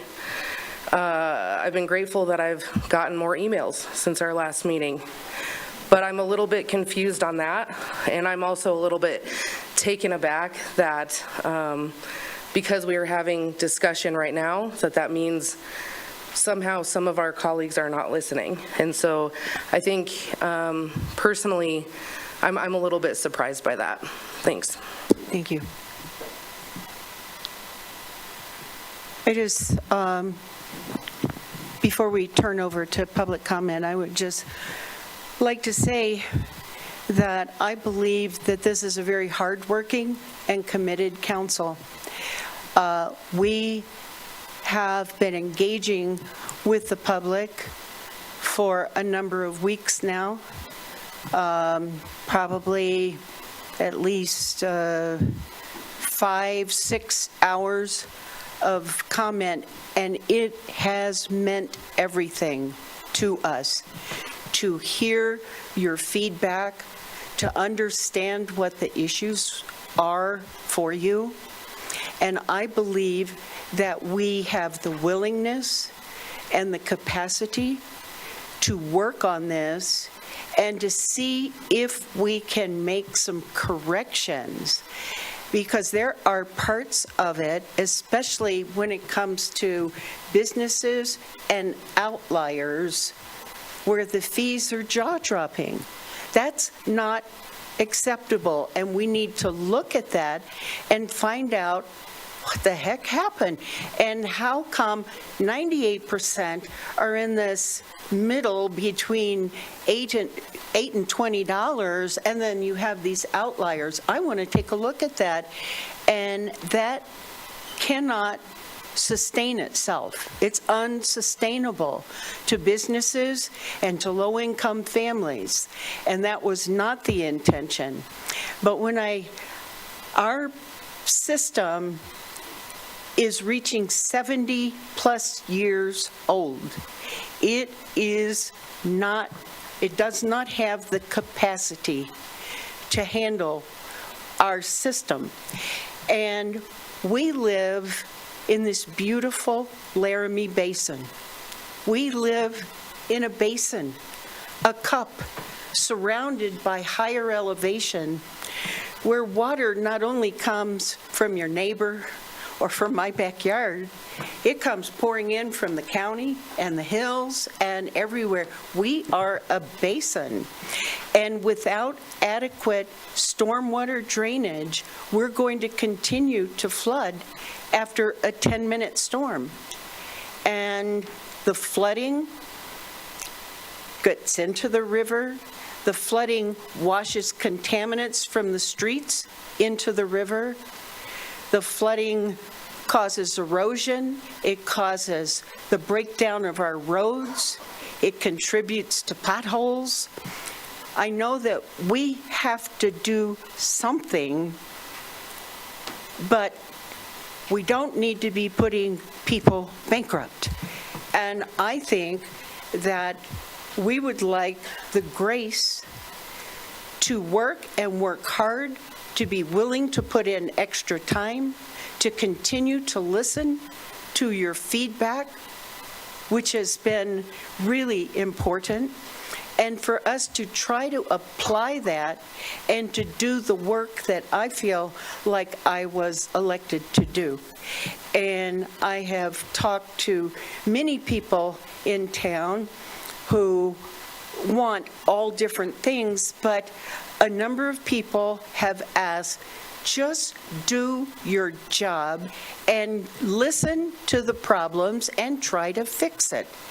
And I think that if that doesn't work, if we're not satisfied, then a repeal can take place at any time. Since there will be amendments added, it won't be the same document, so it could be presented at any time. So, those are my final comments. I kept them until the very end, and I just want to thank you all for your letters, for the time of coming, not only to this meeting, but to the other 3 meetings. And without further comments or questions, I would like to open it for public comment, and I will begin with those people that have signed up in advance.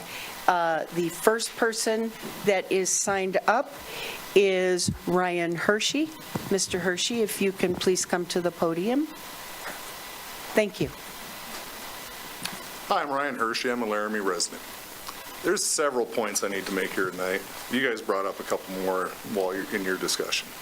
The first one is when you vote, when you make a decision, if it's on bad data, do you keep going ahead with that decision? Or do you step back and think it over and be like, oh, wait, that was bad data. Maybe that was a bad decision. Because that's what happened last December. I will be citing two names, and they're both here in the room. I'm citing a memo, a city memo. It's to Janine Jordan from Public Director Brooks Webb. In that, they state that, let's see. Well, first let me say, I attended a lot of the meetings last year on this subject. Some of you council members weren't able to, unfortunately. Only 4 of the members present tonight voted on that. The consultant, WSP, multiple times last year told us during those sessions that they had excellent data, emphatically said so. And so here's where I get into this memo. Initially, the city utilized Albany County parcel data. However, in January 2025, and that's just a month after you guys voted for this, or those 4 council members here voted for this, the consultant assisting with the project identified inaccuracies in this data, raising concerns about the potential impacts on fee assessments. 1 month after it was voted for, the consultant comes back and says, oh, wait, all that data we were telling you about and you've made these assessments on, it's inaccurate. You voted on bad data. Why shove forward on bad data? That makes no sense. You're not throwing away the information. We've heard that, we've compiled all this information. We get to keep that. We paid for it. We can move on. We can use it in some other phase, some other, rendition of this, should we choose to repeal, and I urge you to do so. That data doesn't go away. We've spent $2.7 million already, and we've not mitigated a single drop of water. All we've done is come up with bad data and made the public mad. Represent. I've said that to you guys a bunch. I keep bringing up that word represent because it's in your title, your ward representatives.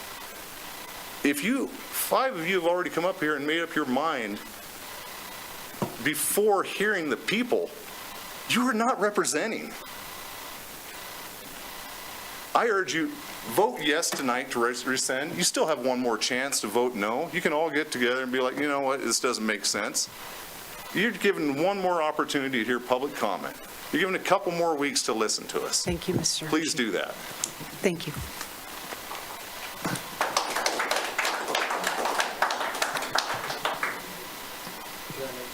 Yes. Thank you, Mayor. I just want to make a comment, Mr. Hershey, just to provide clarity. So the data that you're referring to was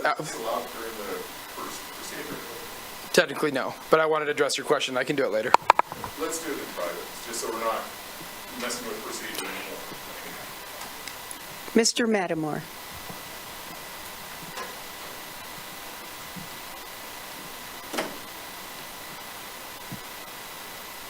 As you know, I've worked on this since the beginning. I will avoid the legal questions because I'm not a lawyer, except to comment that I never saw a lawyer run an excavator and put in a piece of pipe. And as far as whether to repeal or suspend, I'll leave that to you and to Robert's Rules of Order, and you can work that out. The problem is the fee structure, and not the utility. The utility on its own is an enterprise utility, and if done by the book, there's not really any problem with it. We already do it for water and sewer. So the utility itself is not the problem. The utility gives us some advantages over a tax. I think Councilor Richardson was wrong. Between the university and the county and state property, 41% of the land in Laramie would be untaxable under a tax. So I don't think a tax is necessarily the best way to go unless it's a heck of a tax that would put us back in the same problem we got right now and start putting people out of business and driving them out of town. So I think it's the fee structure. However you decide to work it out and get it done, repeal it and start all over again. I'd be willing to go in another focus group and start all over again if that's what it takes. But the fee structure is injurious to business and to economic development. Thank you. Thank you, Mr. Matamor. Mr. Gruber.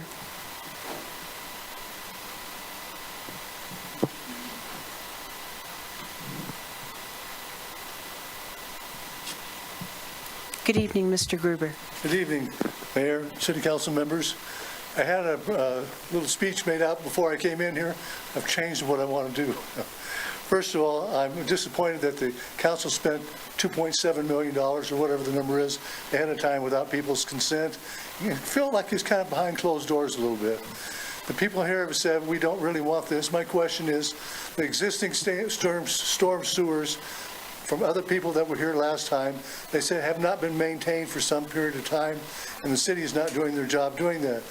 Why don't we go back and reevaluate that, see what we have to work with to start with, take those storm sewers, make them up to grade, figure out what it is. And I think the only one making any money on this deal is the consultants, because this seems like a waste of time and money. There's no doubt that probably needs to be done, okay? But the question is, how are we going to do it, and how are we going to pay for it? And it seems like right now, nobody knows the answer to that, including myself. But we need to kind of figure it out so everybody, and let the people vote on it, and what they figure out is the best way to do this. So at this point, I'm in favor of a repeal, but let the people come back and vote on it. Thank you very much. Thank you, sir. I will say, clapping takes time, and we're trying to get as many people in as possible. Is it Jeff Reed? Good evening, sir. Did I get your name correct? Yes, you did. Thank you. Mayor, City Council, thank you. I was a little disappointed that everyone had made up their mind before the public comment period, because hopefully we'll be able to maybe change some minds, or at least talk to you as representatives of the community. And my concern with this is that there was kind of a lack of transparency, and this is why the community is here, because we were blindsided with this. So first of all, the fee structure, we can call it a fee structure, but it's really a tax, because a tax is mandatory, fees are not. So if you want to raise the fees of license plates, and I have to come in and have a car and I need to get licensed, you can raise the fee, because it's a fee, it's not a tax. I don't have to have a car, and I don't have to have a license on a car. So if it's a tax, and you're taxing all cars, if I don't have a car, I don't get taxed. But everyone in this community has to pay this. So it's not really a fee, this is a mandatory tax, because nobody has the option of not to pay. There are people on Zoom who can't hear. Oh, sorry. So this fee is really a tax by a different name, because everyone's going to have to pay this fee. It's not voluntary, it's mandatory. And the fee structure right now is one that really denigrates people of lower income, middle-class people, and it puts the weight of the entire funding mechanism on business.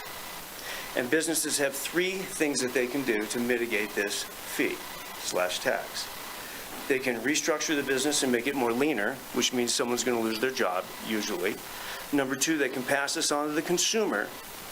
And if you're lower middle income, guess what? You get to pay two taxes. You get to pay the higher production. You go and buy a glass of milk or whatever you're going to buy, you're going to pay more money, plus you're going to have to pay the fee. So they're actually paying twice.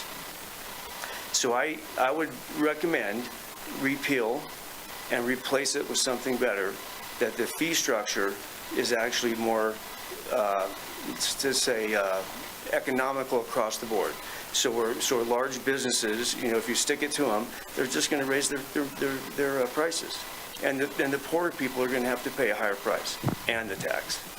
Thank you. Thank you, sir.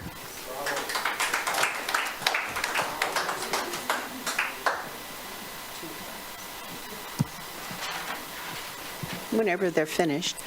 Diana Seebeck.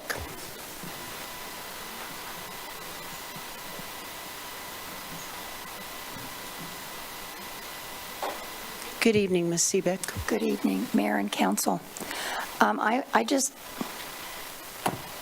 like to say ditto to Mr. Matamor and other comments, Mr. Gruber. And I would just say, you would create a lot of, what's happened has resulted, as you see, in, we don't have confidence, we don't have answers to lots of questions. We just don't have, we're not behind this, although we are behind the fact that we do need the work on the infrastructure. I think, at least for myself, I agree, we need it. We do have questions about where money's gone before. One of my big questions why have we spent so much money on employees and a camera truck before the fee even was instituted? There are just many, many questions. You don't have the goodwill of the people behind this, and I think that repeal, and I don't see that all the money, all the efforts are wasted that have occurred already. They still, we need something. Let's just have a better something where you can answer the questions and make a case for how it's going to be done, and a tiered fee structure. I personally don't believe in, I think that I'm all for all the parties paying, including our big entities, which a tax would omit.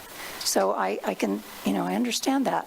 And I would be in favor of a fee structure, but a tiered structure, not the one we have.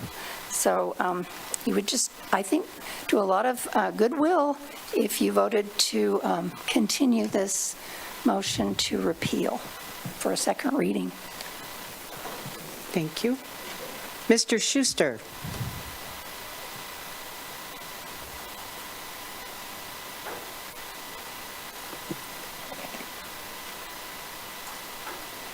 Good evening, Mr. Schuster. Thank you. Brian Schuster. One of the biggest things I wanted to state is I'm not against all this, but what we're doing to businesses, we've had a couple businesses already leave town. They're done. We're probably going to have some more. My parents and I had a grocery store in town here for 40 years. We hope to make 1 penny on a dollar in profit. What's being charged to that building now means that we'd have to sell an additional $23 million of product to try to come up with the money to pay that fee. That's outrageous. What you are doing to businesses, they're going to leave. They're just going to leave. We're going to lose some businesses.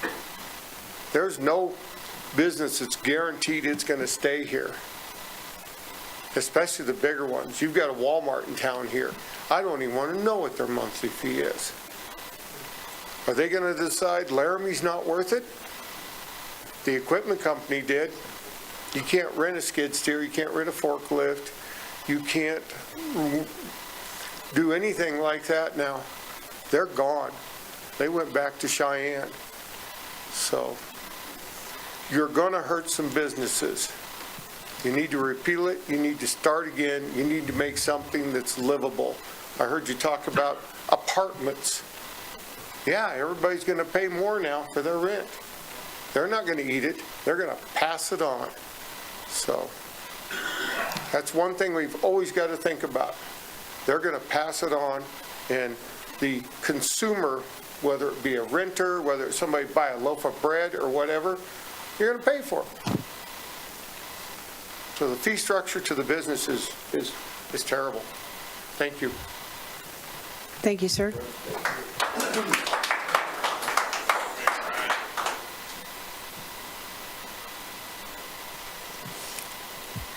I have two people on the list that actually have themselves down as non-agenda items, which we will have at the end of session.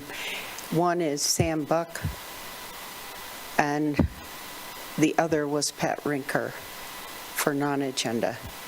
Is there anyone that would like to offer public comment on this agenda item? Yes, sir, in the green shirt. My name is Pat Rinker. Yes, sir, Mr. Rinker. The wrong way. I apologize for that. Oh, sorry, I get it. Thank you, sir. I'm sorry. In regards to the stormwater, I'm not against getting some stormwater stuff put in town, or it's needed to be done. I'd just like to bring up a couple little issues that you think about. We all know we need that. The city council thought there's two aspects here. First of all, it's good to look into this, but have you looked at the negative side of it? We've heard figures coming and going here. When it really comes down to it, at our last meeting, I asked one of your people how much money would be coming in on this, and they said $3 million a month. Anybody in the right mind knows that's $36 million a year. Oh, that was $3 million per year. If you got $3 million, 36. Per year. Yeah, per year. Not per month. Per year. They sold me $3 million a month. That was stated at the meeting. No, anyway. And you said it's how much a month now? $3 million per year. Okay, well, even that cuts it down considerably. Yes, sir. I understand that, but I misunderstood that at our last meeting.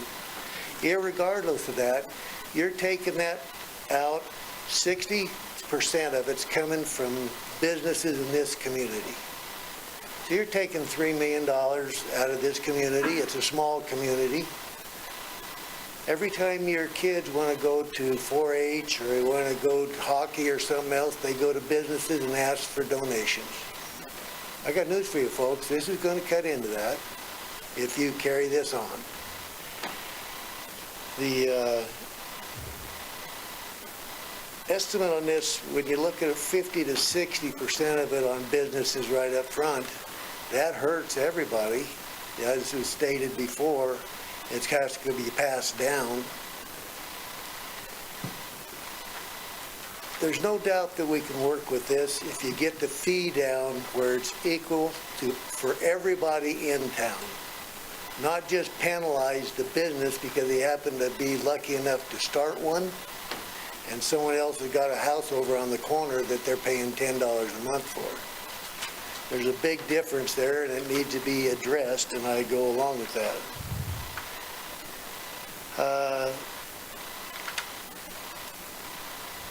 Please keep in mind while you're going along on this, how much it's going to hurt the community, not just improve the community. Yes, sir. It'll take a couple, 4, 5, 6, 10 years longer to do it if you jack this price back and make it livable for the people that you have Thank to you. do that. Thank you, Mr. Rinker. One other comment, if I may. Mr. Rinker, you're out of time right now. Okay. Thank you, sir. Steve Grabowski, did you want to speak on the stormwater? Yes, sir. Thank you, Madam Mayor, Council. These are people that signed up. I think Yes, maybe go ahead. Maybe we wouldn't be so short on funds if somebody had said he weren't making 100 times as much a year as I am as a greedy businessman.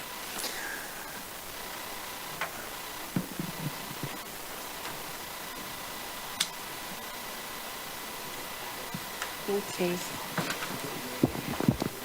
James Johnson.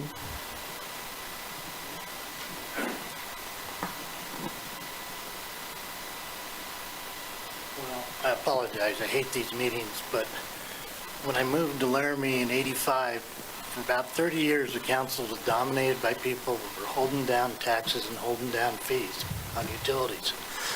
And the net result was, where Mr. Schuster's business is, they had a good study saying the city should acquire land for a stormwater pond. They never did. There's apartments there now, and the flooding down 4th Street got worse. They didn't keep up with water system maintenance until you had more than 200 breaks a year, unplanned breaks on a water line. The sanitary sewers were taking 30% groundwater inflow, which is basically overwhelming the sanitary sewer. And the joke at the time was that you had to pave over the manholes to keep it from blowing out of the ground. This kind of stuff costs a lot more than people realize, and you have to start paying for it sooner or later. If you do not cover the stormwater things, the flooding gets worse. Already a good part of the town, far away from Spring Creek, but they're in a flood-defined area where they have to pay whatever the flood insurance is on their mortgages. And, you know, everybody hates the feds, but those programs are real. If you don't address stormwater, the flooding area goes up and the cost to people go up. You know, as far as fees for businesses and this and that, businesses universally complain they're charged too much money on no matter what. And maybe certain fees have to be tweaked.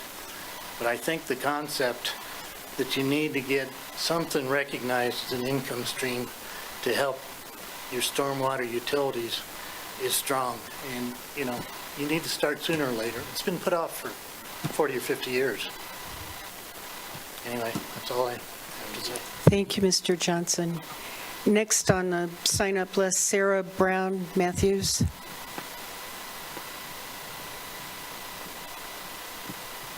Good evening.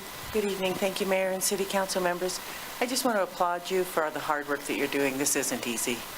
And I really admired the fact that at the last meeting, it was a unanimous vote to put this on pause. I do feel like you're hearing the community and the concerns that we have. I have a couple of ideas that I wanted to share. I know that one of the things that is being talked about is the amount of silt and drainage. Maybe as part of this, there could be some incentives for people to put in real simple rock weir type structures, Z-dikes, things that would help with some of our erosion problems. And if doing so, maybe that could count as a credit against the fee. I also wonder if we can really look at some of the codes within the city planning division that require certain amounts of pavement or non-permeable surfaces that we can, as a community, find little ways to tweak what we're doing and have more areas that can absorb some of the grand storms that we have during the summertime. I live near Spring Creek, and I do watch the flooding carefully because it's a concern to me for my little property. I appreciate the fact that you're willing to relook at these fees and the structure. I know you tried to make it fair and it just didn't work out. And I also just, I don't mean this condescendingly, and I hope it doesn't come across that way, but my first job, my boss had this sign on his desk that said, "Don't overreact, and don't overreact to an overreaction." And I hated that because I love to overreact.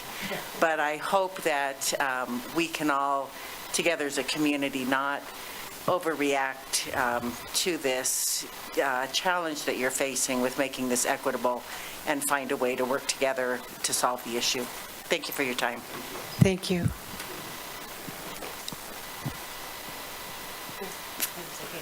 A hand? Where? In the background, there's a hand up in the background. Yes, sir.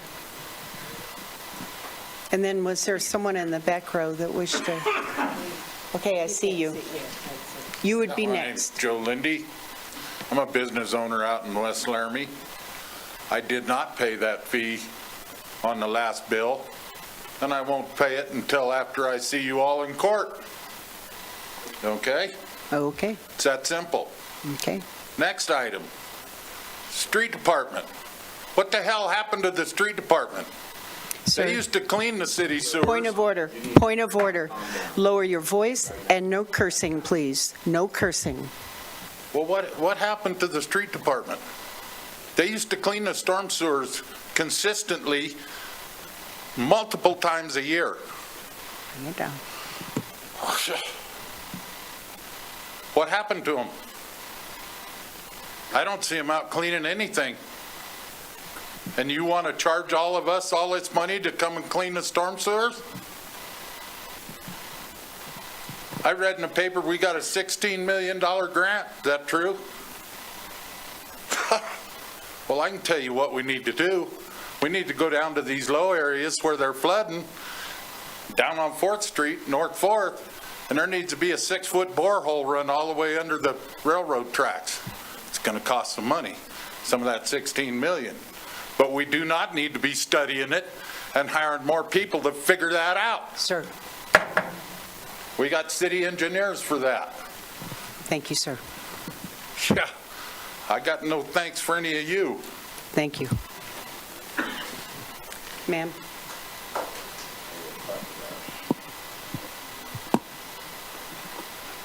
And you would be next.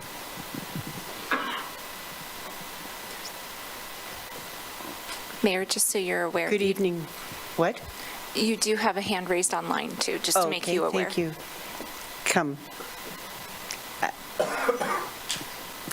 Good evening. If you could state your name for the record. My name is Pamela Thomas, Good evening. raised here in Wyoming, raised here in Laramie, got a degree from civil engineering, University of Wyoming, and a master's degree in construction management, UNLV, and then an ag degree from Murray State. So I'm also a retired pipeline engineer. So I get the vac truck. I'm just like speaking on just basic stuff, because a lot of people don't understand that. A lot of people out there in the audience don't understand. Vac truck, it's big, it's heavy, it's gonna suck everything out of the ground. It's very, very useful. Don't know how you paid for it. I've only been back in town a couple of years. I'm in an environmental lab out in West Laramie with no pavement, no street, no curb and gutter, none of that. And you guys want me to pay an exuberant amount of money on my water bill. And yes, business owner, it's going to go up. Yes, it's going to affect my customers. And I actually joked with my employees today and told them, well, I've got another lab in Rock Springs. I could always go there because it's way cheaper there. However, I get it. Camera trucks, definitely very useful. We use those as well. You have to find out and put it down the hole and figure out what's causing your problems, what's causing your issues. I get that. I don't know how you paid for it, but I'm sure it will come into use with your city folks cleaning stuff. I hope that's what you're doing with it. My suggestions would be, you want focus groups. You've been doing this for 10 to 20 years and you haven't figured it out yet. I'm sure a lot of these people in the audience could help you figure it out. I'm sure many of them are construction workers and engineers and have come from bigger, wider places than I. I would reach out to them and have them help you. The fee structure, I don't know how you guys plan on paying for this in the beginning, but what I'm listening to is you've already spent a bunch of money. You spent 10 to 20 years trying to figure it out. You can't find one, I would say freshman, okay, let's go junior, senior engineer at the University of Wyoming to help you out here. I mean, they got to have a senior project somewhere. I did. Anyway, you just want to work on it. I get it. You do. You just want to work on it.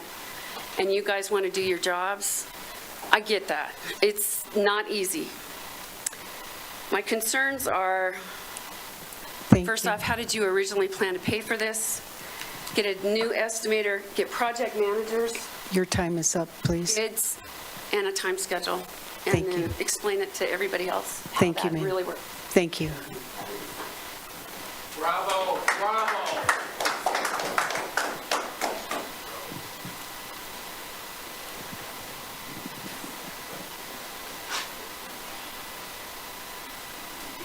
Thank you, Honorable Mayor, Council. Thank you, sir. I've been to all the meetings. I'm a small business owner here in Laramie and in Cheyenne.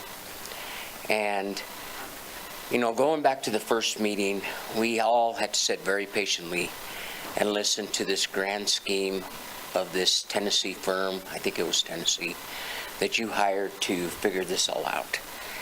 And the lady just brought up a very, very good point.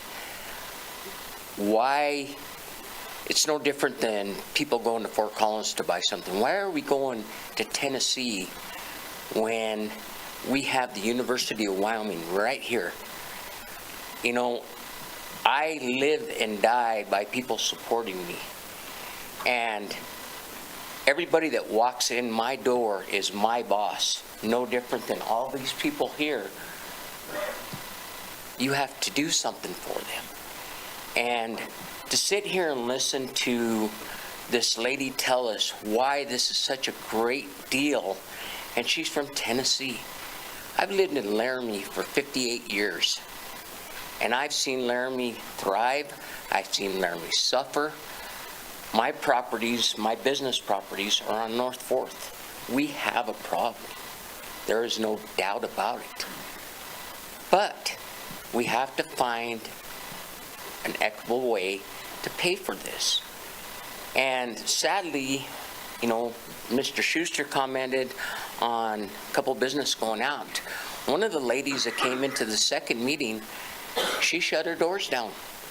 She is tired of the food trucks and everybody else that can just float in here and not have to pay some of these fees. Shut her doors down. It can happen to me just as easily. We have to find a way to pay for this. And I think our council member that voted to suspend this and look at a repeal, he's got some quality ideas. I'm kind of disappointed, and I understand everybody's got their agenda, that Mr. Shumway is not here tonight, because it kind of sounded like to me the last meeting he had a grand plan of how to pay for this. And you know, everybody's got their agenda. We all have vacations. It's that time of year. But at the end of the day, we need to regroup, and we need to figure this out. But at the end of the day, if we're going to Tennessee or all these other places to get these grand people that know so much about Laramie, that's no different than the person driving to Denver to buy something. And I hate to tell you, Laramie in the 70s had things figured out. We could go buy a Tux downtown. We could go to 3 or 4 different shoe stores downtown. What have we done? We have killed that small business. Don't do that. Thank you, sir.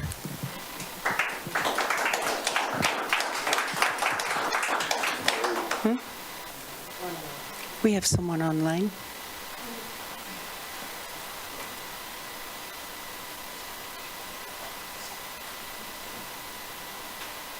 Thank you, Councillor Behill. Behill.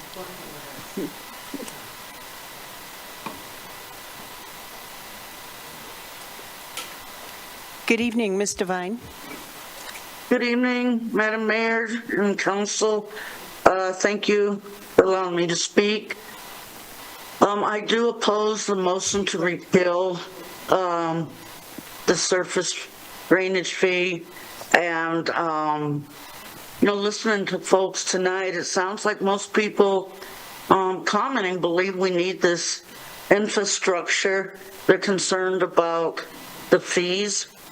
City Council voted 2 weeks ago to suspend those fees, to give you time to review things, review those outliers. I keep hearing people coming up and saying that you're not listening to the public, you're not listening to your constituents, but I disagree. I see you guys writing things down. I see you putting this pause so you can address the concerns, and you've held several public meetings and listened extensively, and I applaud you for that. I don't know if I were in y'all's place, if I could sit there and listen to some of the meanness that comes out of people's mouths. I just don't know where people have decided that because you disagree with someone, that it's okay to call people out. Ms. Devine, sorry, but we need to keep it germane to the topic. I apologize. Thank you. Yes, absolutely. I absolutely agree. Thank you. I guess one of the other things that I'm hearing folks say, that businesses are leaving because of the surface fee, and I think there's misinformation out there on on why businesses are leaving, and I don't know that it's necessarily related to this. So I would ask you to vote no. I appreciate 2 weeks ago, the council members that, out of respect for the bringer, wanted to get additional information and give him time. And I haven't seen anything. So I would just ask you to vote no on repealing. And my apologies for starting to get away from the subject. So thank you very much. Thank you.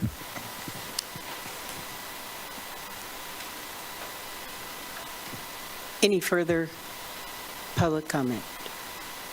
Yes, sir.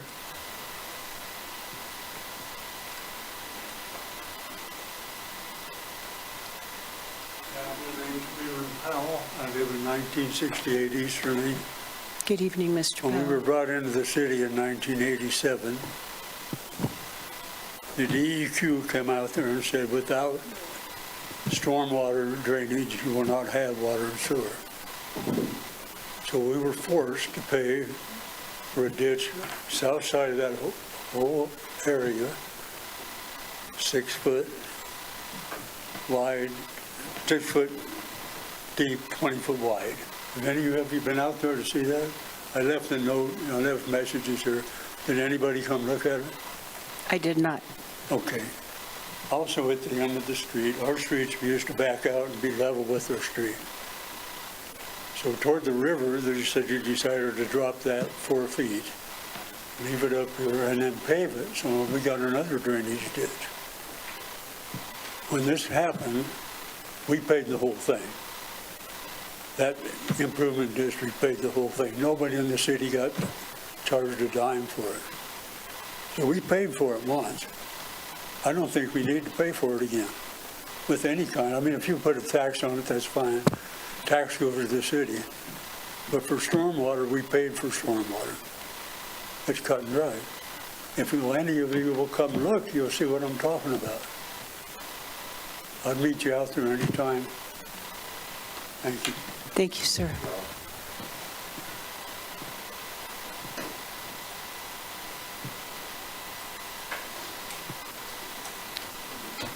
Seeing no further public comment. Yes, sir? Yes, sir?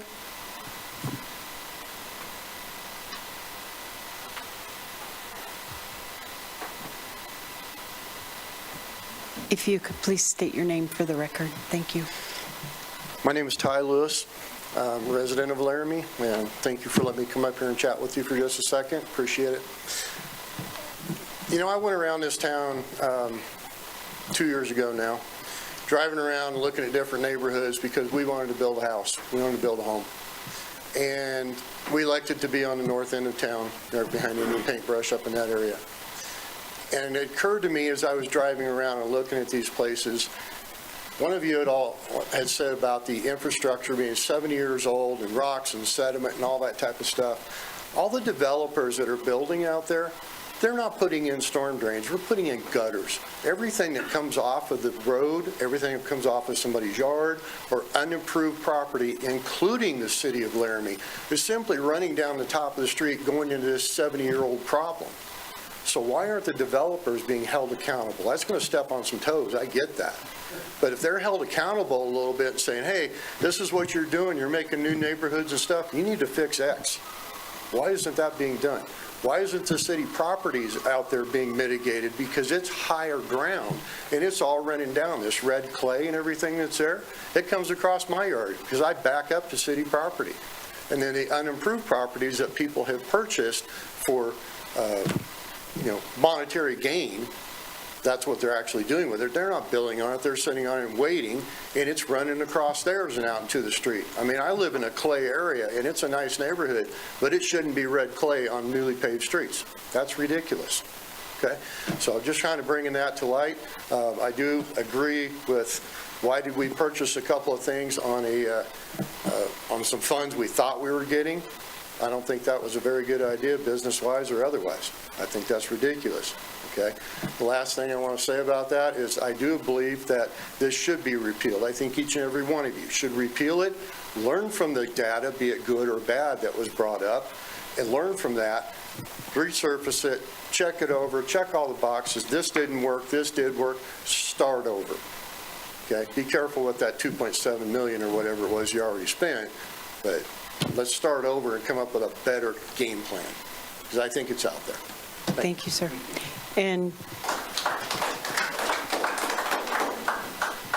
just to clarify, the fund was seeded or started up with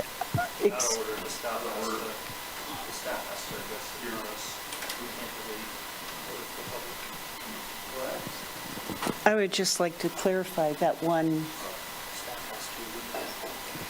City Manager, could you please clarify about the startup fund and that the purchases made were not made in debt considering something would happen, but rather that the funds were there?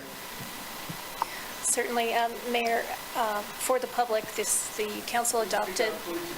Absolutely. Thank you. Thank you. For the public, the council adopted the Stormwater Utility Fund budget, which took effect with the start of the fiscal year, July 1st. As part of that budget, approved the addition of staff, the vac truck, all the things we're talking about, as well as a series of capital construction projects. As we updated you 2 weeks ago with your new direction to pause certain fee collections, we have also, as management and administration, we have paused expenditures that we could pause, given that no fees are now coming in to support those. The vac truck was already ordered, and it is a purchase order that is not rescindable, and of course, we had hired staff as well. So we're managing those expenses, and I expect that we will likely in coming weeks be bringing a revised budget to the City Council to allow you to reconsider those appropriations in light of whatever action you take with respect to the surface water utility. Thank you, City Manager. Point of clarification. Yes. I think the mayor asked about seeding that fund, if that could be clarified.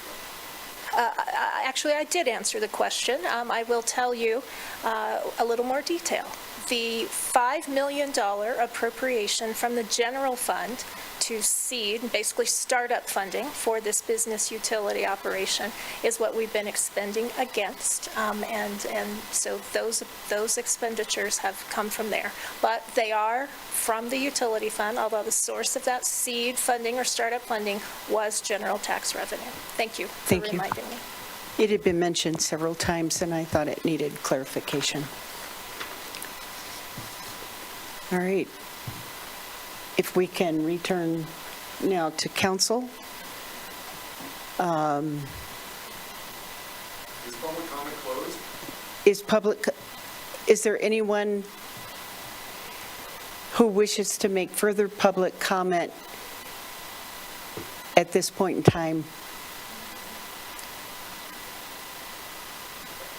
So public comment is closed. And we have had our discussion. City Clerk, please call the roll. Bowling. No. Freed. No. Lockhart. Yes. Newman. Yes. O'Doherty. No. Shumway, absent. Vigil. No. Richardson. No. Cumby. No. That's 2 yeses, 6 noes, and 1 absent, Your Honor. Thank you, City Clerk. That motion does not pass. Next, we move on to item 12. Councilor Lockhart.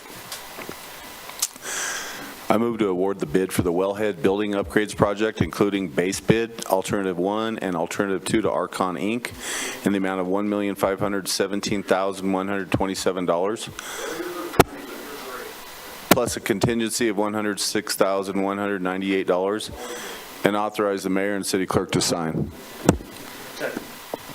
I have a motion from Lockhart, second from Newman.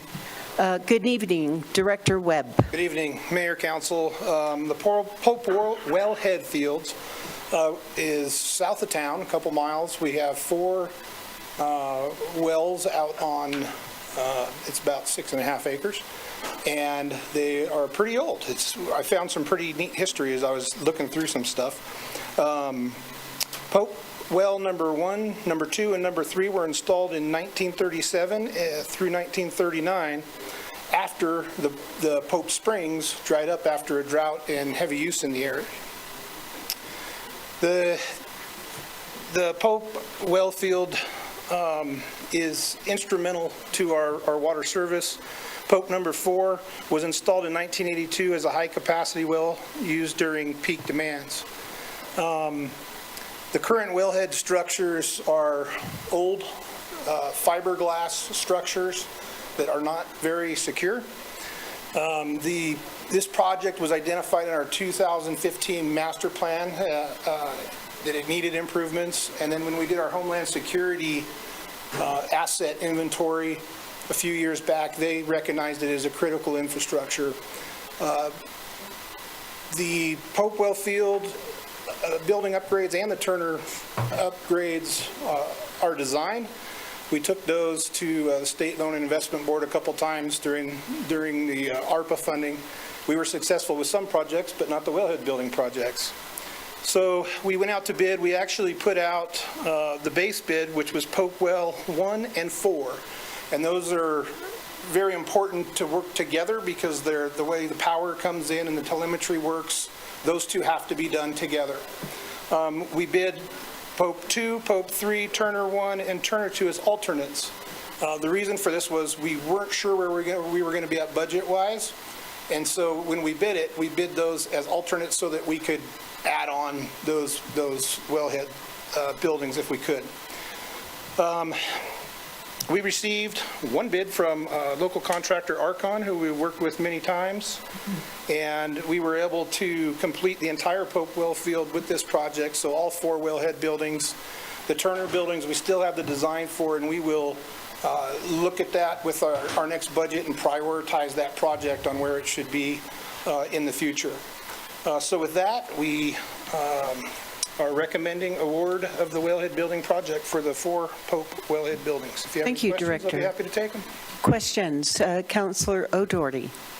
Mr. Brooks, this telemetry that you speak of, is that what gives us the means if there is an accident up on I-80 and you need to stop bringing in water from that field? I just lost my voice. I got where you're going. I know where you're going. Yeah, Mayor, through you. Yeah, through our SCADA system, it allows us to control the wells, control the amount of pumping. The telemetry will also, there's alarms on the building if there's an intrusion or anything like that. But absolutely, we can shut down wells, turn wells on, move water at a certain amount. We can basically control everything from an iPad, if you will. Follow-up? Yeah, so it does look like a lot of money for a building, but I understand that this is also for the more security, which in this day and age, we need to protect our water supply. And so I appreciate the grants that you've gotten for it already, which I might add has more than covered your salary. But so thank you for this, and I'll be supporting it. Thank you. Councilor Freed. Yeah, thank you, Mayor. Thank you, Director Webb. Just making sure, and I imagine it would, but that this was recognized as a critical asset from the Wyoming Department of Homeland Security, in this background. And so obviously these structures would, I imagine, provide the level of security needed to not be scrutinized. Is that correct? Yeah, Mayor, through you, the buildings that will be built are basically cement block buildings instead of the fiberglass that we have now. And then metal doors, the security features that we'll have on them, intrusion alarms and things like that. With the telemetry, we will have the option in the future to add camera systems if we needed to. They are kind of in a remote area, so getting them secured is a fantastic idea. Further questions? Is there any public comment on this agenda item? Seeing none, back to council for comments. Seeing none, City Clerk, if you can call the roll, please. Bowling. Aye. Freed. Yes. Lockhart. Aye. Newman. Yes. O'Doherty. Yes. Shumway, absent. Vigil. Aye. Richardson. Aye. Cumby. Aye. That's 8 yeses, 0 nos, and 1 absent, Your Honor. Thank you, City Clerk. That motion passes. Item 13, Councilor Vigil. Thank you, Mayor. Oh, sorry, I had the wrong one pulled up. I move to approve Amendment 02 to the Wellhead Building Upgrades Project Design Professional Services Agreement with Engineering Associates to conduct construction services in the amount of $40,655.04. Oh my goodness, I'm so sorry. Along with a contingency of $8,131.01 for a total amount not to exceed $48,786.05, and authorize the mayor and city clerk to sign. Thank you. Director Webb. Yeah, Mayor, Council, sorry. Oh, I'm sorry, can we get a second on that motion? oh, sorry. Second.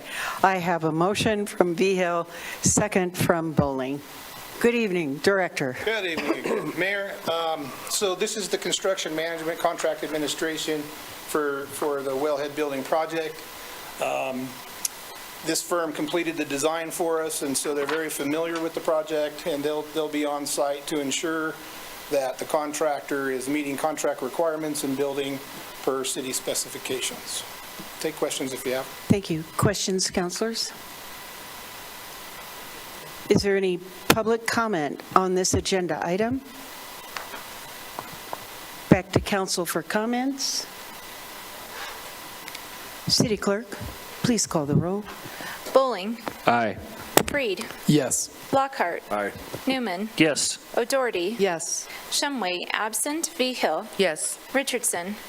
Yes. Cumby. Yes. That's 8 yeses, 0 nos, and 1 absent, Your Honor. Thank you, City Clerk. That motion passes. Item 14, Councilor O'Doherty. I'd like to defer to Councilor Vigil because of my Okay. voice. Councilor Vigil, would you take that, please? Absolutely. Thank you, Mayor. I move to approve Resolution 2025-69, authorizing submission of an application to the State Loan and Investment Board for a loan through the state revolving fund for the Zone 1 tank project, and author the mayor and city clerk to sign. And a second on that? Second. I have a motion from Vigil, second from O'Doherty. Welcome back, Director. Thank you, Mayor, Council. As I speak, you might hear me say the Zone 1 tank and the low-level reservoir. They're the same thing, but staff uses that interchangeably. The Zone 1 tank, or the low-level reservoir, is located on the City Springs property. It's the big square thing you see out there across from Murdoch's.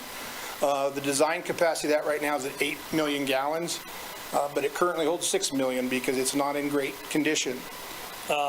Again, this is a pretty historic tank or reservoir, if you will. I found some documents that there was a permit to construct in 1923 for an earthen reservoir. And that was installed. And then in the late 40s, early 50s, concrete was placed in there. And it was an open concrete reservoir that held 4 million gallons. Then in I believe it was 67, we extended the sides of that to bring it to the 8 million gallon capacity and put the roof on it to cover it, which I think is when it technically became a tank. So that's why we're getting confused. Anyway, it's in pretty poor shape. We've known this for a while, again, identified in the 2015 master plan. We've been doing a lot of repairs on it, spot repairs and maintenance. We haven't really had the opportunity to do a full-fledged project because we didn't own the property.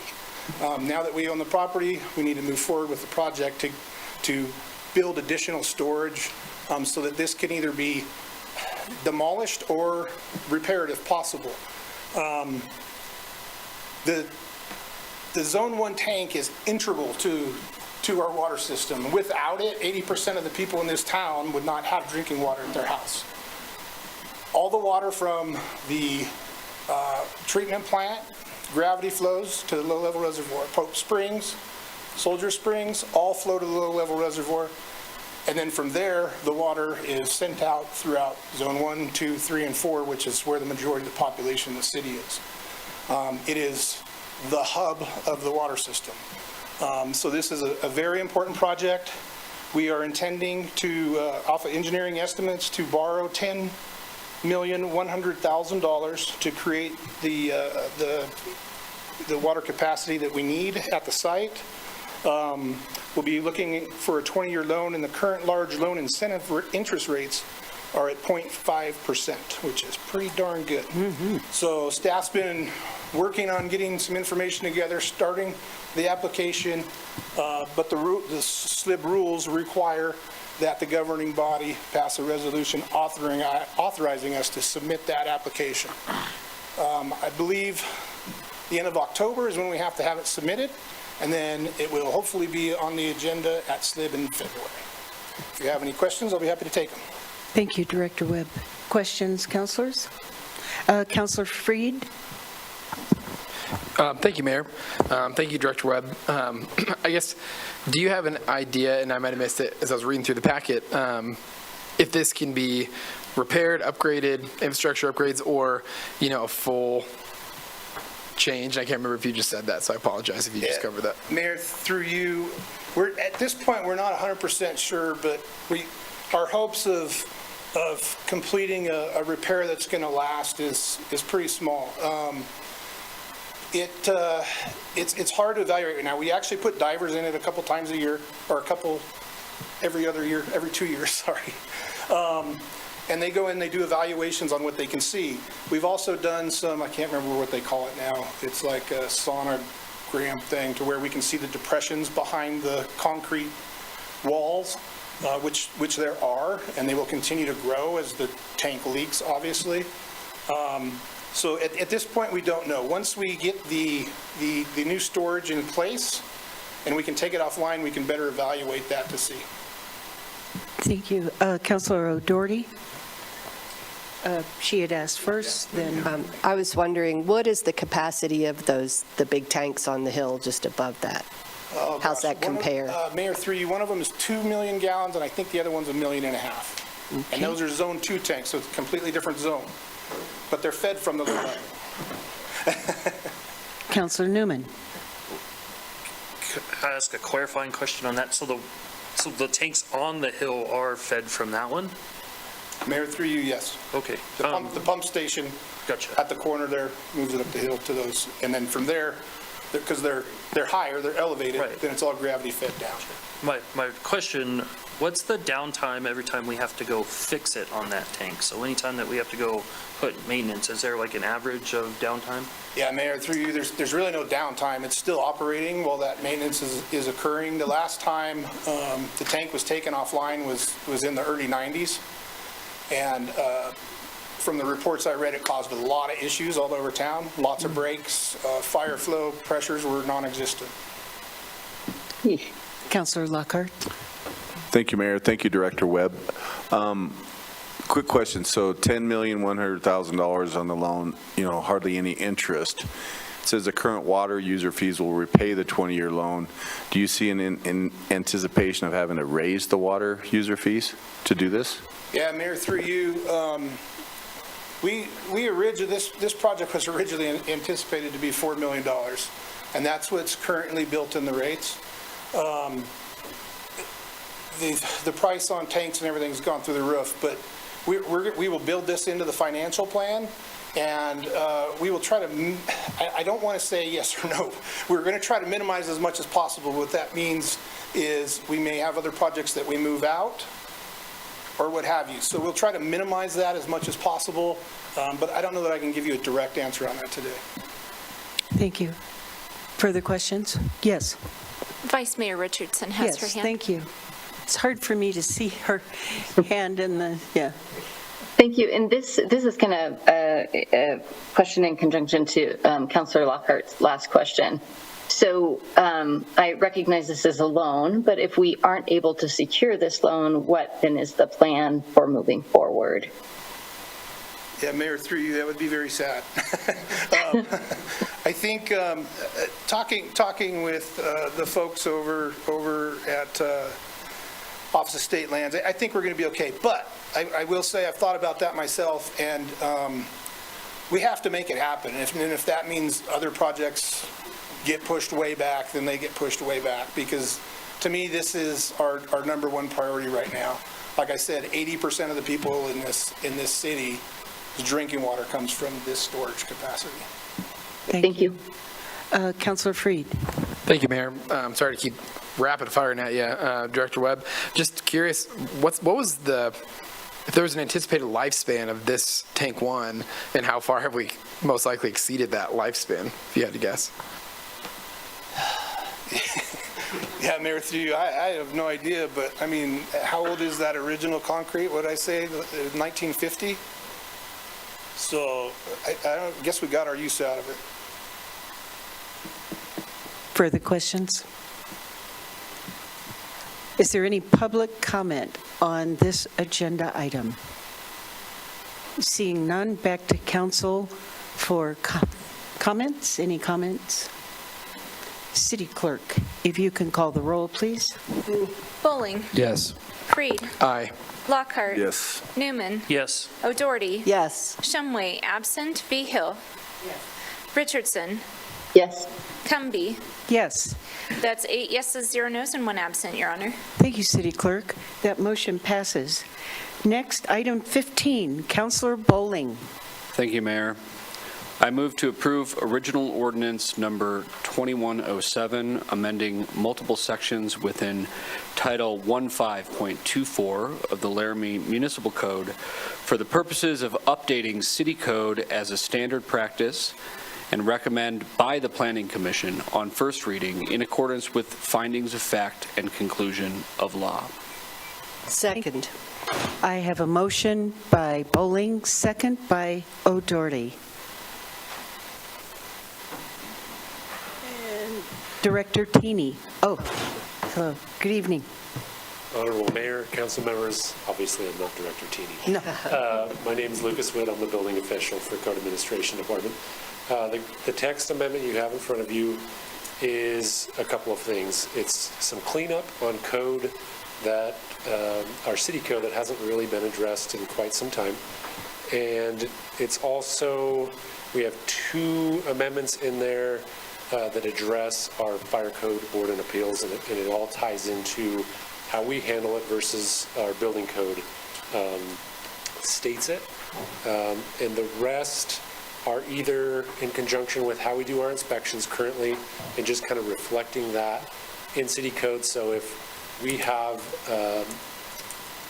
the public that has questions for us, we have something to go back to besides just building codes. So there are a few codes in here that we do things just a little bit differently. I can't go through those, but I'm open if you guys have any questions for me. Councilors, questions? Councilor O'Doherty. So this went through Planning Commission, right? I mean, that's the way I read it, that it's recommended by staff and the Planning Commission. I just have a question. Is that the way, so we heard from Mr. Cisneros previously about, the code, the International Building Code. Yeah, it's great, but there's things that aren't really good for Laramie. And I hear that a lot from my husband. And so is that the vehicle if somebody thinks, if contractors think we should change certain things, that they go to Planning Commission, or we ask it to be addressed by Planning Commission? Is that what this is like? Mayor, through you, yeah, I've had multiple conversations with different contractors in town, and they have questions regarding codes, and they want, they don't think it's applicable, or they think it should be changed. And just so you're aware, I had a class that I taught in, I believe June, that just kind of went through some of our code updates, because we did just adopt the newest code update through, I think it was 2024. So we have looked and have talked with contractors in that meeting, and they do like the idea of them being able to come to us through a meeting or through emails or phone calls, and they can present their ideas on it. So we are looking at either early winter or late fall on having another meeting to where we can kind of go through some of those items like Mr. Cisneros has brought forward. Thank you. Further questions? Councilor Newman? If I missed this, I apologize, but did any of those contractors reach out to you about these specific changes? Mayor, through you, not specifically, not on these. I will address, one of them is a, you see, it's a test pressure code, and it really has to deal with our gas pressure tests. Currently, the code reads it's half the working pressure. Years ago, our building department made some kind of agreement with Black Hills, and they had a required PSI that they wanted to test to. I get a lot of complaints from plumbers in town that think it's above and beyond what they should do. So what I've done is made it to where it's one pressure test for pretty much everything, and that way, again, it's something we have something to go back on, because they say, well, where's that code change? We never had it in here. So little things like that we're cleaning up. Further questions? Councilor Freed? Yeah, thank you, Mayor. Thank you for the presentation.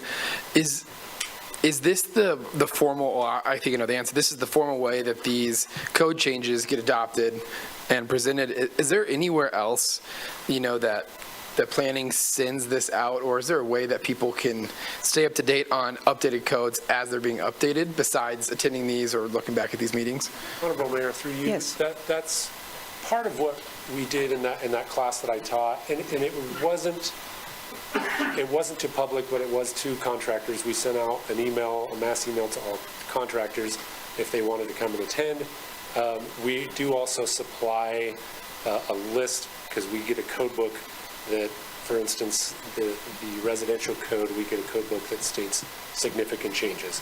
We go through there and fire off the ones that we feel like are pertinent to what, may be not necessarily detrimental, but they might find interesting. So we do provide those to people that come in, flyers if they want it. Thank you. Thank you. Vice Mayor Richardson. Thank you, Mayor, and thank you for sharing all of this. I didn't have a follow-up to that test pressure piece that you pointed out. So is that what you added? Is that, have contractors said that is helpful to them, or are they hoping that that would be changed kind of altogether?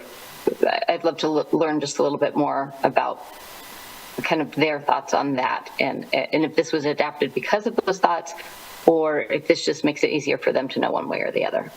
Honorable Mayor, through you. Yes.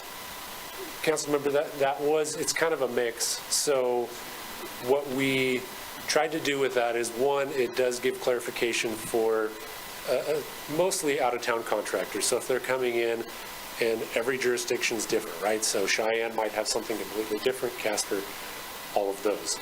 What we try to do is clarify in our code that even though we're not sticking strictly with the fuel gas code, we are sticking to what we do out in the field, and we try to avoid, because we get contractors from Cheyenne that, well, Cheyenne only does 10 PSI, or Casper does this.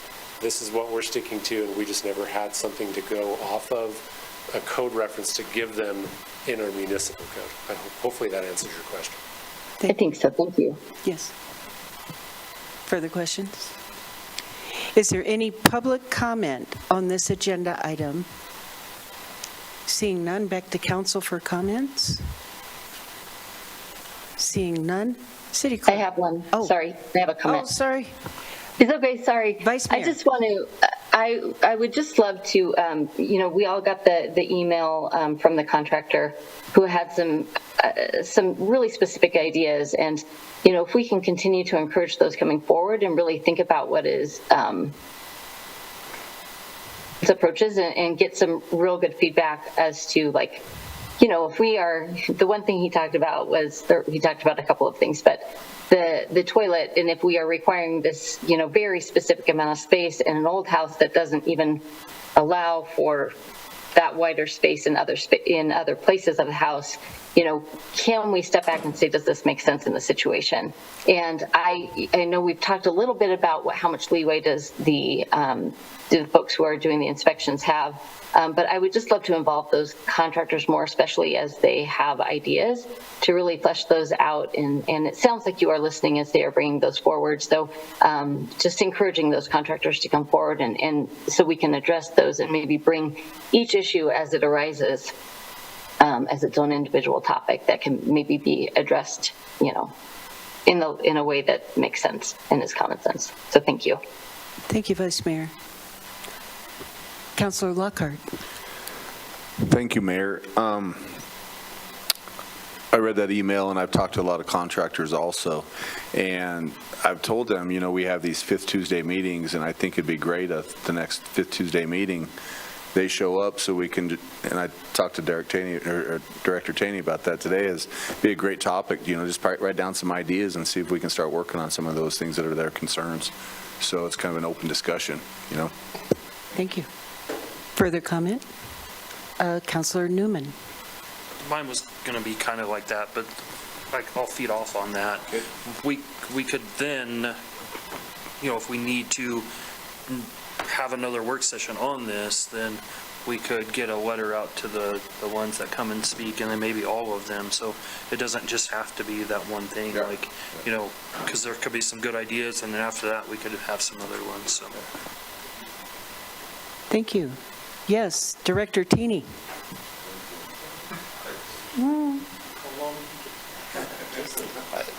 Mayor and council, I couldn't even get out of the space there. I don't even know. So, We're happy to have you here.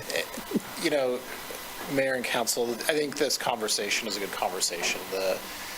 Similar to what we have done with the rest of our municipal code, specifically the development component, tracking kind of the things that we hear, as well as engaging the people that use those codes, is pretty important. And under Lucas's leadership as the chief building official, this has been something that we've kind of been talking about. And what you have tonight is more just kind of getting a few of the things that we just kind of have to get done. Whereas this broader conversation, I think, is warranted, and it's very similar to what you've seen happen really in the last 10 years coming from the planning department. And what we kind of envision, and we're kind of hearing here as well, is, we really need to talk to the contractors. And when we have these meetings, which we've had our first one, which was pretty successful, we think, did have to bribe them with some burritos, but we got them there.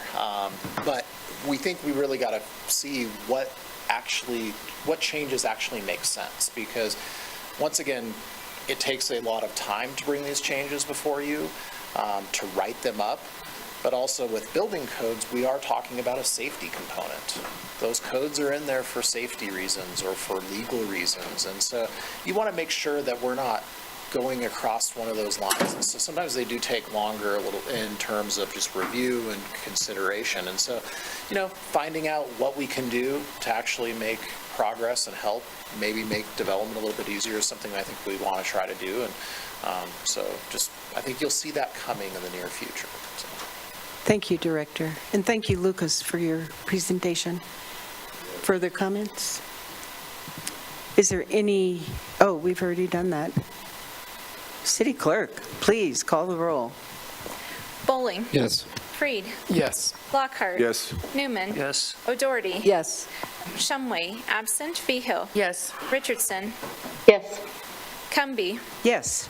That's 8 yeses, 0 noes, and 1 absent, Your Honor. Thank you, City Clerk. That motion passes. And item 16, Councilor Freed. Thank you, Mayor. I move to approve original ordinance number 2108, repealing LMC Chapter 2.20, eliminating the Board of Health as an official board of the City of Laramie, and amending Laramie Municipal Code Title 2.10.010 and 2.12, 2.16, 8.04, 8.08, 8.12, and 8.36. Thank you. I have a motion by Freed, second by Newman. Good evening, Director Teeny. Mayor, Council, the item before you is a ordinance that would essentially eliminate a section of code which recognizes the Board of Health as an official board of the city of Laramie. This has kind of been a slow burn in my office. Specifically, one of our staff members, Cody Talbot, is the staff member that staffs that board directly.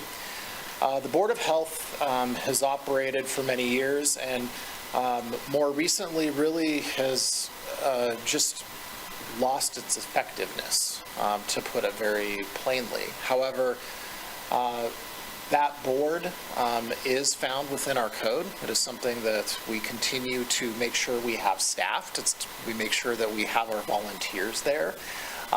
But over the last probably 5 to even longer, 5 years and longer, for the most part, most of the action done by the board is simply receiving some data from our environmental health specialist, Cody Talbot, on just numbers of how many restaurant inspections we've done, maybe if we noticed any issues, what would we resolve, and with little actual production from the Board of Health. And one of the goals of the 2024 City Council was to evaluate all boards and commissions across the city, and this was one of those boards and commissions that we had identified as probably a board that was really not needed anymore. This isn't due to who volunteered on it. It's not due to their lack of desire to do something. It was just simply one of those boards that their charge under state statute is fairly limited. And one of the things I kind of point out, you'll see in the staff report, is even during COVID, their action was almost nothing. They really didn't do much. And so with this, we just find this just as a piece of efficiency in government and to not have to staff this board. The data, all the information that we still provide to the board is going to show up in your monthly report. We've already been doing that, so you'll still have that information. And one thing I want to emphasize is this community is not losing any type of health protection with this board not being available. We are not putting ourselves at risk in any type of restaurant inspections, pool inspections, tattoos or earring and piercing inspections. We are not going to not go inspect properties when we have a health violation. In fact, what we mostly find is that those types of things come either from the state or federal level when we have, contaminated lettuce or something like that. Those are things that we find. And guess what? The city of Laramie, through our environmental health specialists, will still put that information out because we still want to protect the public. So really with that, the ordinance before you eliminates sections of code that relate to the Board of Health. That's mainly Chapter 2.20. There are some sections that you see in some of those others listed that mention the term Board of Health, that we've simply replaced Board of Health with either city manager or designee to allow us, which is pretty common language within code. And so with that, I'd be happy to take any questions. The last thing I would say, though, is, I do appreciate the volunteerism of any member that we've ever had on the Board of Health, even past and present, and that, hopefully if they have time, maybe they would serve on one of our other great boards and commissions, because we always need help, so, yeah. So I'm wondering if it would be appropriate for me to make a few comments as the liaison to that board for the last 4.5 years. And what I'd just like to add is that this is a very high-quality group, physicians, dentists, Dr. Mike Comley, Dr. Aaron Taft, who have dedicated a lot of time. But our statute, our state statute, limits what they're able to do under our guidelines. And Director Teeny and I have talked about this. I would like to correct that during COVID, the board was not empowered to take any type of charge, and rather the members of that board served on an interdisciplinary town, a citywide coalition that worked together for almost 2 years. And so, but they did not work under the board because it is not covered by statute. I have spoken also with Thad Hoff about that possibly if there's a need for Board of Health, it would be better suited under Albany County Health Department, under Albany County Commission, and being within the Health Department or that affiliation would create opportunities for funding that we just are not qualified to receive. So we've spent a lot of time thinking about this, but the board has met their responsibility, but their responsibility by state statute was limited. Yes. So, questions? Yes. Councilor Newman. If it goes to the county, because now they can get different funding, does that open up what they can do underneath that state statute as well? That is not our concern anymore.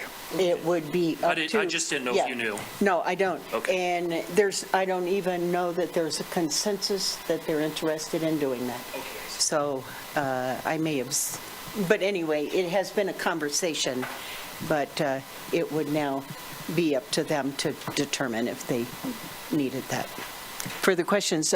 Councilor Freed? Oh. Councilor Freed. Thank you, Mayor. Councilor Bowling.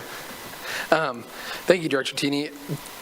I see, in this, I just exit out of it, but is this going to create a lot more work for anyone in the city staff? I know a lot of this language has been, changed to reflect going to the city manager's office or representative designated. Does that necessitate a new position, or is that just kind of getting absorbed by the roles and responsibilities of current staff members?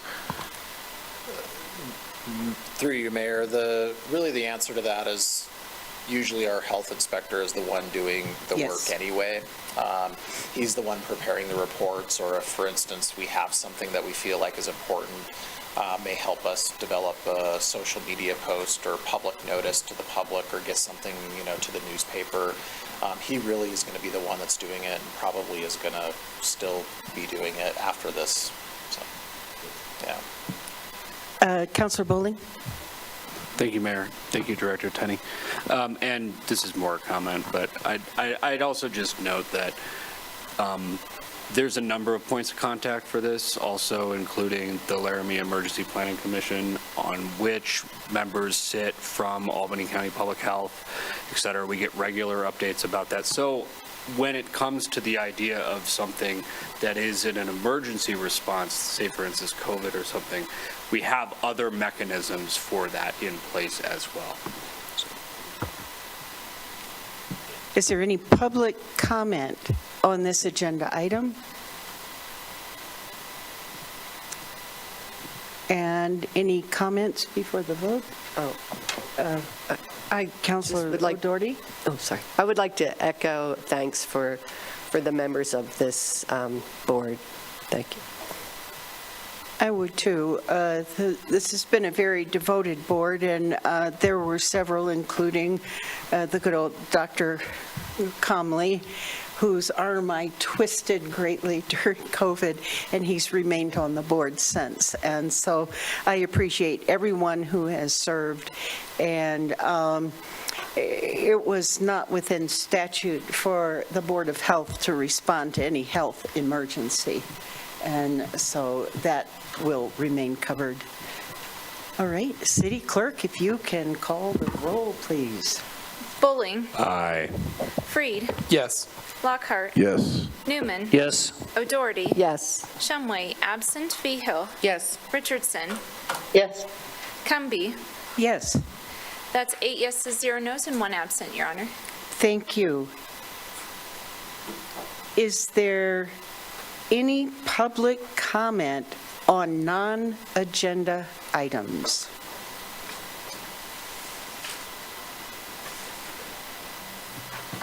Seeing none,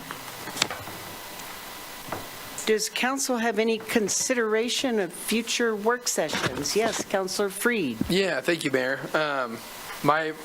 My topic would be on just a refresher on rules and procedure and Robert's rules specifically to council. I know we had a presentation from the city clerk at the beginning, but maybe a refresher more specific to our order of operations and when we can call points of order and different things like that. I think that would be helpful for me, just to have a refresher. Always helpful. I have to refresh almost every week. Further, yes. Mayor? Oh, yes, ma'am. Is there a second on that? I'll second that. Okay. Oh, a second by O'Doherty. And Councilor Bowling? Thank you, Mayor. I just think it's worth revisiting the points brought up by Councilors Newman and Lockhart around the involvement of contractors in adoption of code, the idea of putting it forward to a fifth Tuesday, but then following that up with a work session with invited guests from the field and from the industry. I think that's a great idea. Very good. Second? Okay, we have a second from Councilor Newman. Councilor O'Doherty, 19, bring us home. I move we adjourn. Second. This meeting is adjourned.